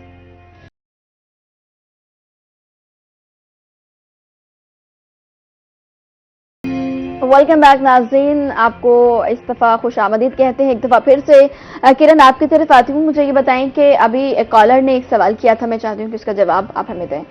जी, अभी उन्होंने बात की कि जब हम फिजिकल थेरेपी करवाते हैं तो बच्चों को और बुजुर्गों को लेकर चलना बहुत मुश्किल हो जाता है, क्योंकि जाहिर बात है आपको बच्चों की साइकी समझना बहुत ज्यादा मुश्किल हो जाता है। हमारे पास जो फिजिकल थेरेपी में ज्यादातर बच्चे आते हैं वो आते हैं सीपी चाइल्ड। ठीक है, सीपी चाइल्ड होते हैं जिसको हम सेरिब्रल पार्ट से भी कहते हैं, और ये जो है बाय बर्थ कंडीशन होती है। अगर ये 1 से 3 साल की उम्र में आपको वाजिया हो जाती है कि मेरा बच्चा मसले में है या उसको उसकी डेवलपमेंट सही नहीं हो रही, उसकी ग्रोथ सही नहीं हो रही, तो अगर आप तब ले आते हैं तो तब बच्चा एग्रेसिव नहीं होता इतना। ठीक है, वो इतना फंक्शन नहीं कर सकता, बीइंग अ फिजिकल थेरेपिस्ट मैं उसको हैंडल कर सकती हूँ। लेकिन अगर वो चीज आपको 13 से 14 साल या 15 साल की उम्र में पता चलती है तो सीपी चाइल्ड को हैंडल करना बहुत ज्यादा मुश्किल हो जाता है। तो इसके लिए हम ये कहते हैं, हमारे यहाँ पे ये सिस्टम नहीं है पाकिस्तान में, लेकिन बाहर फॉरेन कंट्रीज में ये सिस्टम है कि फिजिकल थेरेपी के साथ साथ साइकोथेरेपी भी चलती है, जिसमें एक फिजिकल थेरेपिस्ट होता है, एक साइकोथेरेपिस्ट होता है और उनका फिजिशियन होता है। ये तीनों मिलके काम करते हैं और फिर उस बच्चे को ट्रीट करते हैं, क्योंकि सीपी चाइल्ड के लिए मेडिसिन जो है वो उसको जिंदा रख सकती है, उसको फंक्शनल एक्टिविटीज की तरफ नहीं ला सकती। तो उसके लिए फिजिकल थेरेपिस्ट का होना बहुत ज्यादा जरूरी है, और उसके साथ साथ हमें उनकी जो है वो साइकोथेरेपी पे भी काम करना बहुत जरूरी है। ठीक हो गया। एक कॉलर हमारे साथ मौजूद है, आसिफ मुल्तान से। अस्सलाम वालेकुम। अस्सलाम वालेकुम, आपको आवाज आ रही है?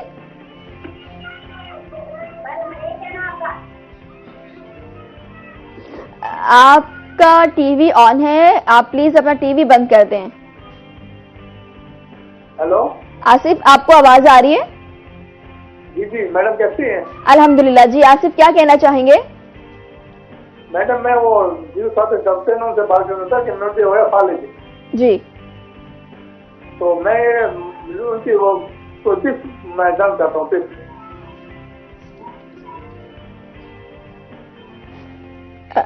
ठीक है, हम इस पे बात करते हैं, आपको इसका जवाब देते हैं। बहुत शुक्रिया आपने कॉल की। सुमेरा आपकी तरफ आते हैं। अभी इससे पहले कॉलर ने बात की थी, उसका जवाब आई थिंक उसने कानून के हवाले से पूछा था कि अगर खवातीन को हरास किया जाता है तो उस पर कानून क्या कहता है। देखिए, सीएम तरफ से भी एक बनाया गया इनके लिए एक प्लेटफॉर्म है, 1043 हेल्पलाइन नंबर है। अगर कोई भी फीमेल को कोई भी इशू होता है तो उस पर कॉल कर सकती हैं। और मतीतर रोड पे भी एक वुमेन्स का थाना बनाया गया है। अगर कोई भी इशू होता है, यानी फीमेल्स के वो वाले इशू नहीं रहे कि पहले होते थे तो वो कोई उसका हल नहीं होता था। आपको पता है कि सीएम पंजाब ने भी बहुत सारे इनिशिएटिव्स लिए हैं फीमेल्स के हवाले से, बहुत ज्यादा वो वर्क कर रही हैं। ओके, ठीक हो गया। हरासमेंट तो वैसे भी एक चीज ऐसी है कि आप अब तो बहुत सारे कवानीन चीजें आ गई हैं अब तो। अच्छा, वैसे कॉन्फिडेंट हो गए हाँ, इस चीज को ये चीज है कि खवातीन बहुत ज्यादा उनका कॉन्फिडेंस बूस्ट हुआ है इस वजह से कि मतलब हमें इतना ज्यादा इम्पोर्टेंस दी जा रही है। अच्छा, अगर आप जब क्लासेस वगैरह देते हैं ड्राइविंग स्कूल में तो वहाँ पर कैसे उनको तालीम दी जाती है कि अगर कोई आपको हैरेस कर रहा है तो आपने ये करना है, यहाँ जाना है, इस तरह आपने रिपोर्ट करना है, ये तालीम उनको कैसे दी जाती है वहाँ पर? देखिए, हम उनको गाइड कर रहे होते हैं। हमारी फीमेल्स को वैसे तो ऐसा इशू नहीं होता हमारी क्लास के दौरान, लेकिन फिर भी हम उनको बता रहे होते हैं कि आपने अगर हेल्प करनी है, जैसे हमारी भी हेल्पलाइन नंबर है 1915 है, ठीक है, 130 जिस तरह मोटरवे की है इसी तरह से हमारी भी है, और 15 है। अगर कोई भी इमरजेंसी है, कुछ भी नहीं, अब इन नंबर्स पे कॉल कर लें, आपका जो भी इशू होगा सॉल्व हो जाएगा। आपको पता ही है कि अब ऐसा नहीं रहा, कहीं भी होता है हमारी फीमेल्स अब उनमें इतना कॉन्फिडेंट आ गया है कि वो अपने हक के लिए खड़ी हो सकती हैं और हो भी रही हैं। तो हम उनको यही देते हैं, उनका कॉन्फिडेंस लेवल जो है हम अप करते हैं। क्लासरूम में भी उनको यही सिखाया जाता है कि सेल्फ डिफेंस किस तरह करना है। आपको पता है जब एक रोड यूजर बनती हैं तो वाकई ऐसा होता है, जैसे कि अभी बात भी हो रही थी कि जब हम रोड पे ड्राइव कर रही होती हैं तो वाकई ऐसा होता है, अगर कोई बाइक की हमारी स्टूडेंट जा रही है या कोई और भी है बाइक चला रही है तो रास्ते में उसको इधर से बाइक वाला करीब आएगा रुक जाएगा, इधर आएगा रुक जाएगा, थोड़ा कंफ्यूज करते हैं। बात उनकी भी ठीक थी कि हमारे कॉलर थे अभी कि हमारे घर में भी माएँ बहनें हैं, हम क्लासरूम में भी यही बात डिस्कस करते हैं, अपने स्टूडेंट्स को अवेयरनेस देते हैं। असल हमारा पर्पस भी यही है कि लोगों को ट्रैफिक रूल्स रेगुलेशन की अवेयरनेस देने के साथ साथ उनके अंदर कॉन्फिडेंस लेवल को भी अप किया जाए कि वो अपने राइट्स के लिए खड़े हो सके, चाहे वो मेल्स हैं या फीमेल्स हैं। ठीक हो गया। गाड़ी सीखने के लिए क्या तरीकाकार है, क्या ऐसी सीधा चीजें हैं जो आप बताना चाहते हैं कि खवातीन को ये चीजें हम देते हैं? अच्छा, अब फिर मेल अगर कोई आता है आपके यहाँ एडमिशन लेने और फीमेल आता है तो दोनों में क्या क्राइटेरिया आप लोग देखते हैं? दोनों का सेम क्राइटेरिया होता है। आपने जब हमारे पास एडमिशन लेने आना है, कोई भी हो, तो हमारे पास सिर्फ ID कार्ड लेकर आना है और फीस लेकर आनी है। फीस भी मैं आपको बता देती हूँ, 7000 कार सीखने की है, 3000 फीस हमारी बाइक सिखाने की है और 8000 हमारी LTV फीस है। जब आप आते हैं पुलिस लाइन के अंदर, राइट साइड पे बिल्कुल सामने आपका खिदमत सेंटर है, वहां से लर्नर बनवाना है, लर्नर लेकर हमारे पास ड्राइविंग स्कूल पुलिस लाइन्स में आ जाना है। हम आपको एडमिशन दे देंगे और उसके बाद 1 वीक की थ्योरी क्लास और 2 वीक की प्रैक्टिकल क्लास होगी और उससे नेक्स्ट वीक में आपको लाइसेंस मिल जाता है, आप लाइसेंस होल्डर होते हैं। और LTV के बारे में भी आपको बताती चलूं कि पुलिस लाइन में ही LTV का एडमिशन होता है और LTV सिखाया जा रहा है आपको। आपको पता है कि हमारे जो है मेल हजरात, उनका सोर्स ऑफ इनकम यही होता है, ड्राइवर LTV का लाइसेंस लेकर अच्छी मतलब उनको सोर्स ऑफ इनकम मिल सकता है। किसी भी जगह पे वो हैवी जो होती है लाइट ट्रांसपोर्ट गाड़ी चला सकते हैं, ठीक है, और वो माशरे में अपना किरदार अदा कर सकते हैं। तो LTV का लाइसेंस हम इशू कर रहे हैं। ठीक है। अच्छा, जब कोई खवातीन आपके पास एडमिशन के लिए आती हैं तो आप उनमें क्या चीजें देखते हैं? मतलब सबका IQ तो एक जैसा नहीं होता, सबके लिए तो 3 वीक्स इनफ नहीं होंगे, मे बी आप उसको ज्यादा वीक्स रिक्वायर्ड हो सीखने के लिए और 3 वीक्स में वो ना सीख सके, बिल्कुल, तो उसके लिए क्या तरीका? ज्यादा टाइम अगर होता है, कोई हमारा स्टूडेंट होता है तो हम उसको ज्यादा टाइम दे देते हैं। और एक और बात भी बताऊं, जैसे हमारे स्टूडेंट्स होते हैं तो हम उनको ऐसे ही लेते हैं जैसे 3-4 इयर्स का हमारा बच्चा जैसे स्कूल में जाए, आपको ड्राइविंग स्कूल नाम दिया गया है, तो स्कूल में भी हमारे जो भी स्टूडेंट्स आएंगे तो हम उनको वैसे ही ले रहे होते हैं कि ये स्टूडेंट हमारे पास आया, जैसे बच्चा होता है 3-4 इयर्स का, उसको कुछ नहीं पता और हम उसको वैसे ही लेके स्टेप बाय स्टेप सिखा रहे होते हैं, जैसे ट्रैफिक रूल्स रेगुलेशन की सेंस दे रहे होते हैं, उन्हें अवेयरनेस दे रहे होते हैं कि साइन बोर्ड्स क्या है, लेन लाइन क्या है, ट्रैफिक रूल्स, सिग्नल्स, हर चीज उनको बताई जा रही थी, रोड मार्किंग। उनको ईच एंड एवरीथिंग इसी तरह प्रैक्टिकल में भी उनको सिखाया जा रहा होता है। हमें पता होता है कि हम इस स्टूडेंट को नहीं पता तो हमारे पास आया है, तो हम उसको बहुत अच्छे तरीके से सिखाते हैं, वो 3 वीक्स में सीख जाते हैं। फिर भी अगर हमें लगे थोड़ा कि कमी बेशी है तो हम उसको फिर ठीक है। कॉलर हमारे साथ मौजूद है शकूर खान, अस्सलाम वालेकुम। जी अस्सलाम वालेकुम जी, सुबह बखैर। वालेकुम अस्सलाम। होगा सुमेरा मंजूर साहब से कि हमारी जो रोड्स हैं इस पे ओवर क्राउड हो गए, हमारी पॉपुलेशन में बहुत इजाफा हो रहा है। अगर गवर्नमेंट की तरफ से सेफ्टी मेजर्स हों और रोड्स की दोनों तरफ, क्योंकि हमारे पास एक लाइन्स फुटपाथ तो सिटीज की हद तक होते हैं, लेकिन अगर थोड़ा सा लॉन्ग ड्राइव की तरफ चलते हैं, गाँव से लोग आते हैं, स्पेशली मोटरसाइकिल में बहुत इजाफा पूरे पाकिस्तान में पॉपुलेशन की वजह से, और हमारी जो पॉपुलेशन है वो अफोर्ड नहीं कर पाते, हर बंदा गाड़ी अफोर्ड नहीं कर पाता।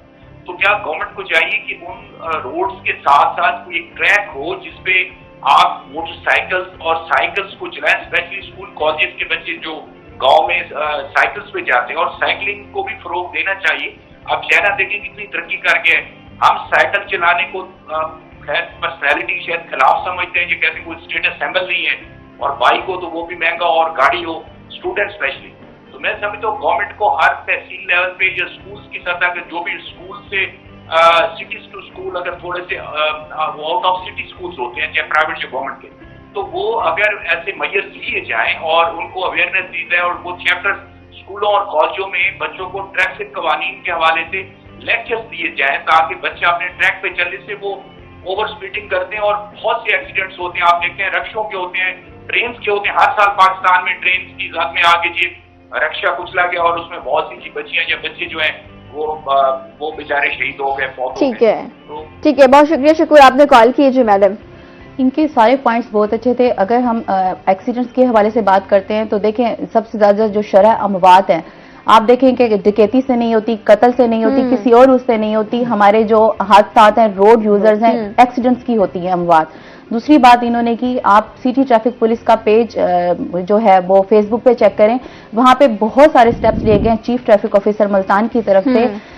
वो आप चेक करेंगे कि उन्होंने टीमें तश्कील दी हैं, बहुत मतलब जो रोड खत्म कर दिए थे, रेडियां नाजायज से जामजात जो थी सारी हटाई जा रही, इन्हें अपडेट वहां से मिल जाएंगे, ये वहां देख सकते हैं।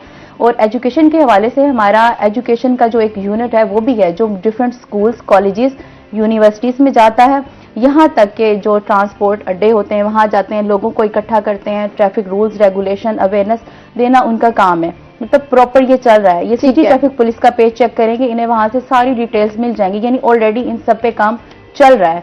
और ये सारे स्टेप्स बहुत अच्छे स्टेप्स हैं हमारे चीफ ट्रैफिक ऑफिसर मुल्तान की तरफ से जो वो ले रहे हैं, और उन्होंने बहुत सारी चीजें इंप्रूव की हैं। आप देखेंगे जैसे नवाशहर चौक है, वहां पे इलेक्ट्रिक जो हमारे साइन है वो नस्ब किए गए हैं। ईदगाह चौक को देखेंगे, शायद आपकी नजर पड़ी हो, वहां जाते हुए जंक्शन बन गया, का चौक का मंजर ही चेंज है, बहुत प्यारा, वहां हर तरफ सब्जा है और बहुत अच्छा उसका हो गया अभी। ठीक है किरण, शाइटिका पेन क्या है और क्यों होता है? जी अच्छा, इस पे बात करेंगे लेकिन एक ब्रेक के बाद, क्योंकि ब्रेक का वक्त हो गया है। शॉर्ट ब्रेक, स्टे विद अस।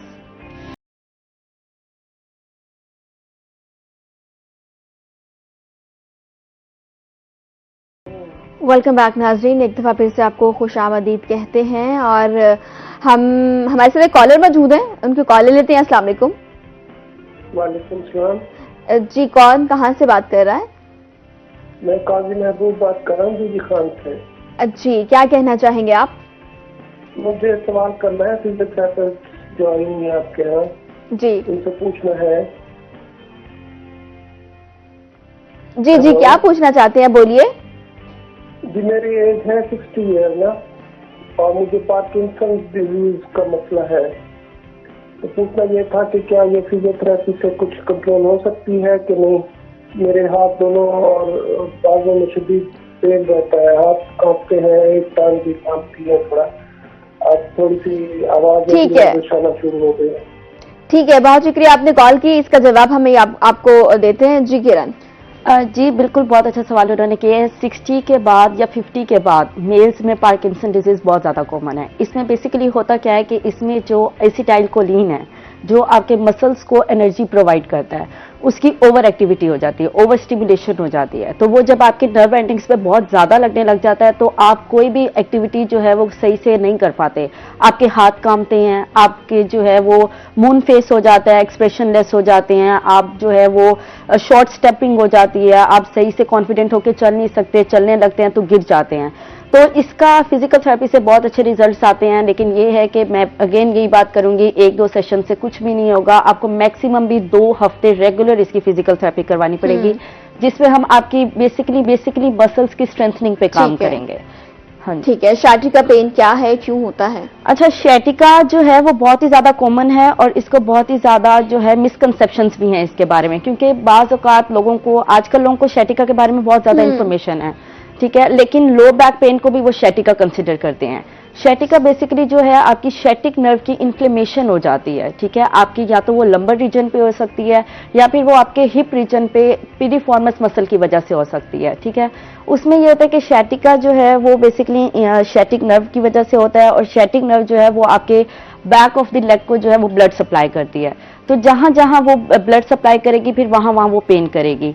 शाटिका के जो मेन सिम्टम्स हमारे पास आते हैं ना, पेशेंट जो हमें आके बताता है वो कहता है जी मेरे कमर से दर्द शुरू होता है और मेरी टांग में, पूरी टांग में जाता है। तो फिर हम वो पेशेंट से पूछते हैं कि खिंचाव है या दर्द है, क्योंकि इन 2 चीजों को जो है वो पेशेंट बहुत ज्यादा कंफ्यूज कर देते हैं। खिंचाव होगा या दर्द होगा? दर्द होगा। क्या फर्क है? खिंचाव में ये होता है कि खिंचाव जो है वो सिर्फ मस्कुलर स्पैस्म है आपका, ठीक है, उसमें आपकी शैटिक नर्व इन्वॉल्व नहीं है।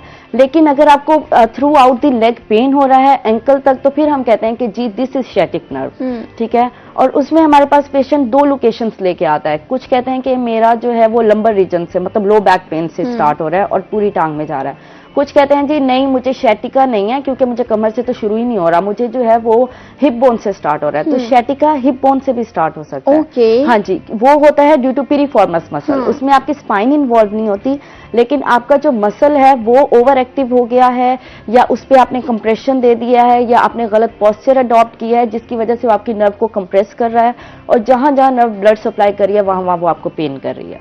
ठीक है, ठीक हो गई। ये शैटिका पेन है, आपने इसके बारे में बताया कि ये सिर्फ बैक से स्टार्ट नहीं होता, ये हिप बोन से भी स्टार्ट हो जाता है। अच्छा, सी सेक्शन के बाद रीढ़ की हड्डी का दर्द क्यों होता है? अक्सर खवातीन में हम देखते हैं कि उसके बाद जो है उनका कमर का दर्द नहीं जाता।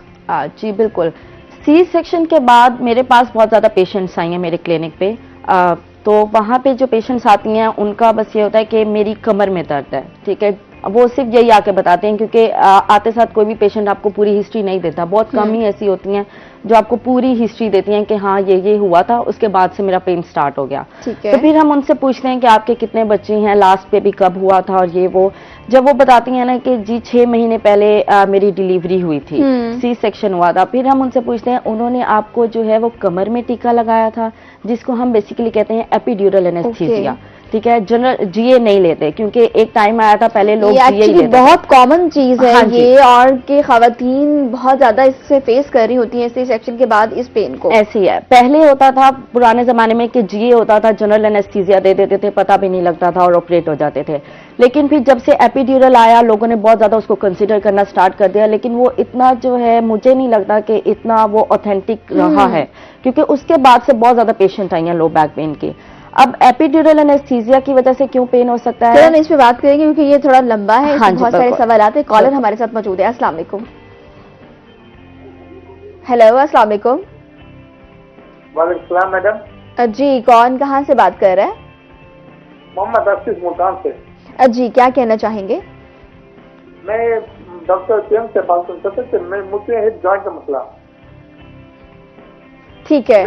मेरी जो हिप जॉइंट है ना वो पीछे मुंह में कहता है कि मैं फिजियोथेरेपी कराऊं तो वो सही हो जाएगी? ठीक है, ठीक है, आपको अभी इसका जवाब देते हैं। उनके हिप जॉइंट का मसला है। अच्छा, हिप जॉइंट का मसला, एक तो पहले हम इसकी हिस्ट्री देखते हैं कि अगर तो वो किसी गिरने की वजह से हुआ है, आपको कोई चीज हिट की है, और फिर हम जाहिर बात है उसका एक्सरे करवाते हैं। अगर तो हमें एक्सरे से पता चलता है कि ठीक है ये सिर्फ मसल्स पे दबाव आया है, उनकी बोन बिल्कुल ठीक है, तो फिर हम उस पर वर्क कर सकते हैं। लेकिन अगर खुदा ना खास्ता किसी भी वजह से या कंप्रेशन की वजह से उनकी बोन डिसलोकेट हो गई है तो वो पहले ऑर्थोपेडिक के पास जाएंगे, वो उनको ट्रीट करेंगे, उसके बाद ये हमारे पास आएंगे ताकि हम इनकी स्ट्रेचिंग और स्ट्रेंथनिंग करवा के इनकी गेट और बैलेंस पे काम करेंगे हम। ठीक है, back to the topic, C section के बाद बैक बोन का पेन। जी, हम बात कर रहे थे एपिड्यूरल एनेस्थीसिया की। तो एपिड्यूरल एनेस्थीसिया का ये होता है कि उसका एक कॉमन पॉइंट होता है जहां पे आपने वो एनेस्थीसिया देना होता है। लेकिन बाज़ औक़ात ऐसे होता है, क्योंकि ज़ाहिर बात है डॉक्टर्स हैं, सारे इंसान है, गलती किसी से भी हो सकती है। और बाज़ टाइम पे ऐसे होता है कि पेशेंट जो है वो उस चीज़ को लेके बहुत ज़्यादा सेंसिटिव होता है, वो उस मेडिसिन को अडॉप्ट नहीं कर पाता। तो जिसने नर्व को ब्लॉक करना होता है ना इंजेक्शन ने, वो आपके मसल में इंजेक्ट हो जाता है। तो जब वो आपके मसल में इंजेक्ट हो जाता है तो वो आपके मसल को स्पैज़म की तरफ ले जाता है। फिर जाहिर बात है under the influence of anaesthesia आप अपनी बॉडी का पोस्चर ऐसे अडॉप्ट कर लेते हैं। जाहिर बात है आपने जो है वो इतने ज्यादा पेन से आप निकली होती हैं, उसके बाद आप चाहती हैं कि मैं बहुत ही जो कंफर्टेबल पोजीशन मेरी है ना मैं उसमें रहूं। खवातीन अक्सर ये सोचती हैं कि इसका कोई इलाज नहीं है, मतलब आपने इंजेक्शन तो लगवा दिया लेकिन इसका इलाज नहीं है, तो फिर ऐसा नहीं, इसका इलाज अगर मेरे पास 2 साल के बाद कोई खातून आके मुझे कहती है ना कि 2 साल पहले मुझे इंजेक्शन लगा था और उसके बाद से मुझे ये पेन है, तो फिर उसको हम एपिड्यूरल नहीं कंसिडर करते, क्योंकि 2 साल is a very long time phase.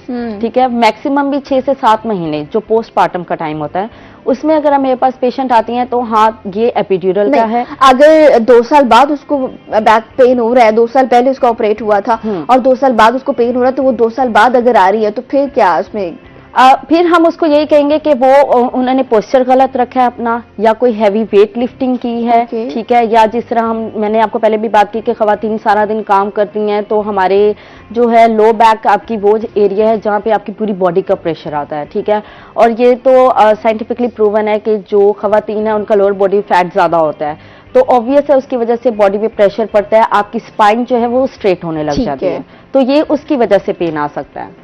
ठीक हो गया। वैसे ये बहुत चीजें हैं जो समझने की जरूरत है।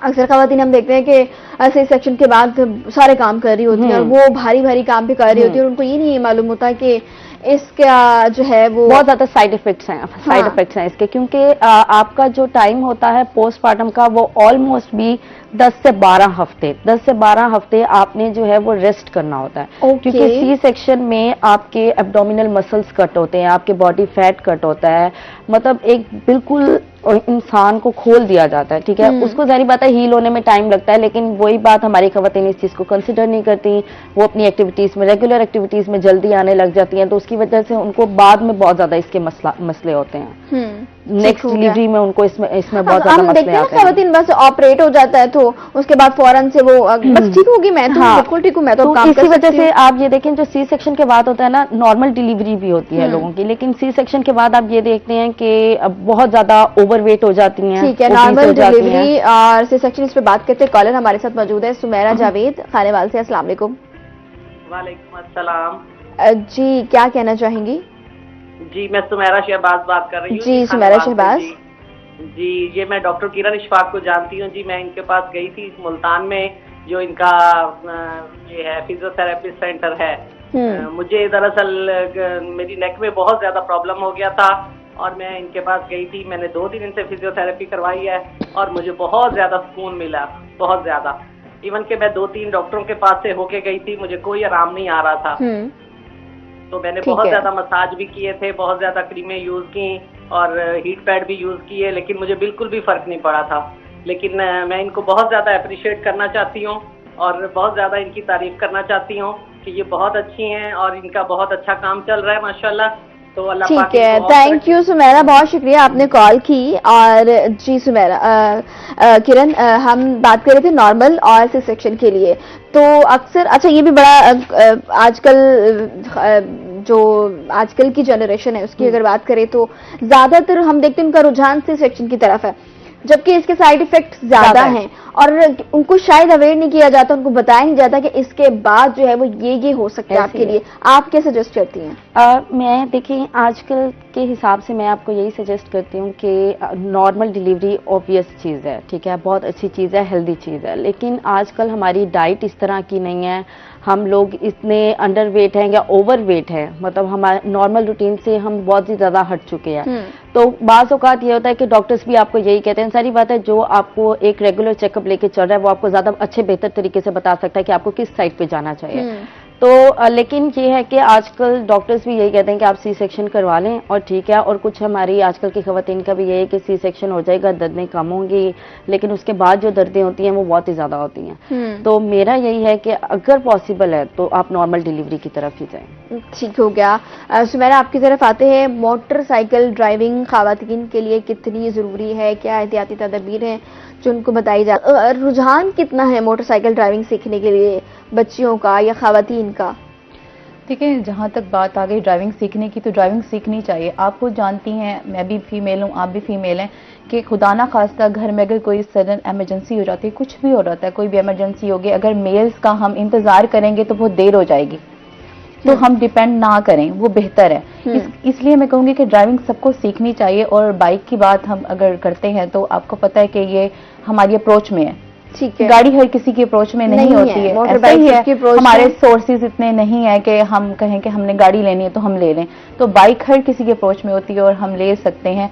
तो बाइक एक वैसे भी गाड़ियां बहुत महंगी हो गई है, तो मुझे लगता है गाड़ियों वाले भी अब मोटर बाइक पे आने वाले हैं, आज ऐसा ही है, ऐसा ही बिल्कुल ऐसा है। तो सस्ती सवारी भी है, लेकिन उसके लिए एहतियाती तदाबीर ये करनी चाहिए। ठीक है, यहाँ वक्त तो एक ब्रेक का, जब ब्रेक से वापस आएंगे तो इस पर बात करेंगे। Have a short break, stay with अस।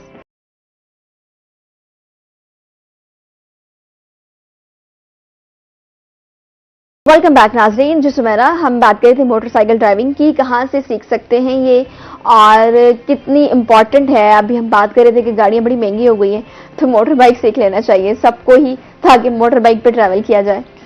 ये सस्ता भी अच्छी बात है, लेकिन आप देखें बाइक के फायदे भी होते हैं, आराम से निकल सकते हैं। हाँ। और जहाँ ट्रैफिक जैम हो, अगर गाड़ी है तो आप फंसे रहेंगे और खड़े रहेंगे। बाइक वाले निकल जाते हैं, अक्सर देखते हैं ना, हम लोग गाड़ी में बैठे हुए थे, मोटर बाइक वाले जा रहे होते हैं। वो खतरनाक सवारी है ना, इसी वजह से तो मोटर बाइक लेकिन हाँ, ये है कि वो खतरनाक सवारी, खतरनाक है। असल में अगर हम वही बात आ गई कि ट्रैफिक रूल्स रेगुलेशन को फॉलो करें और उन पे अमल पैरा हो, और ये भी है कि देखें किसी भी अगर मुल्क को हम देखते हैं, होता है ना कि हम आस पास देखते हैं कि इतना छोटा बच्चा होता है और वो मोटर बाइक चला रहा होता है, उसके पाँव तक जमीन में नहीं लग रहे होते और वो मोटर बाइक चला रहा होता है, मतलब हम खुद उनकी जानों से खेल रहे हैं। जी ऐसा ही है, यही हम अपने जो भी हमारे हैं सोर्सेज, हम उनसे अवेयरनेस देते हैं लोगों को। FM 88.6 है और सिटी ट्रैफिक पुलिस का पेज है, हम लोगों को अवेयरनेस देते हैं, बार बार हम बता रहे होते हैं। आपको एक बात बताऊं बस, लेकिन थोड़ी सी लापरवाही कर जाते हैं गफलत पेरेंट्स के, चलो कोई बात नहीं, रिक्शे का किराया या जो भी है थोड़ी सी बचत हो जाती है, लेकिन ये हम अपनी बच्चों की जिंदगी से खेल रहे हैं। आपको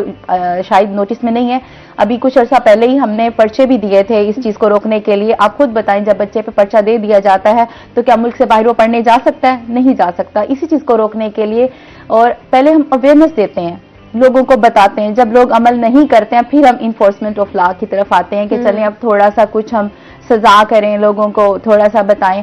अभी हेलमेट की बात हो रही है, अभी हम बाइक पे जा रहे हैं, बाइक की आपने सेफ्टी के बारे से पूछा है, तो देखिए मिरर, आपने किसी बाइक पे शीशे लगे हुए देखे हैं? नहीं, बहुत कम नहीं होते हैं, शीशे नहीं लगाते, हम हेलमेट नहीं पहनते हैं। हेलमेट का अगर मैं स्टूडेंट्स को क्लास में भी कहती होती हूँ, बल्कि मेरी जो क्लास होती है थ्योरी क्लास, उसमें भी मैं स्टूडेंट्स को कहती होती हूँ कि मैं 2 दिन के बाद हेलमेट चेक करूंगी और मैं अचानक 2 दिन बाद फिर भी कर सकती हूँ।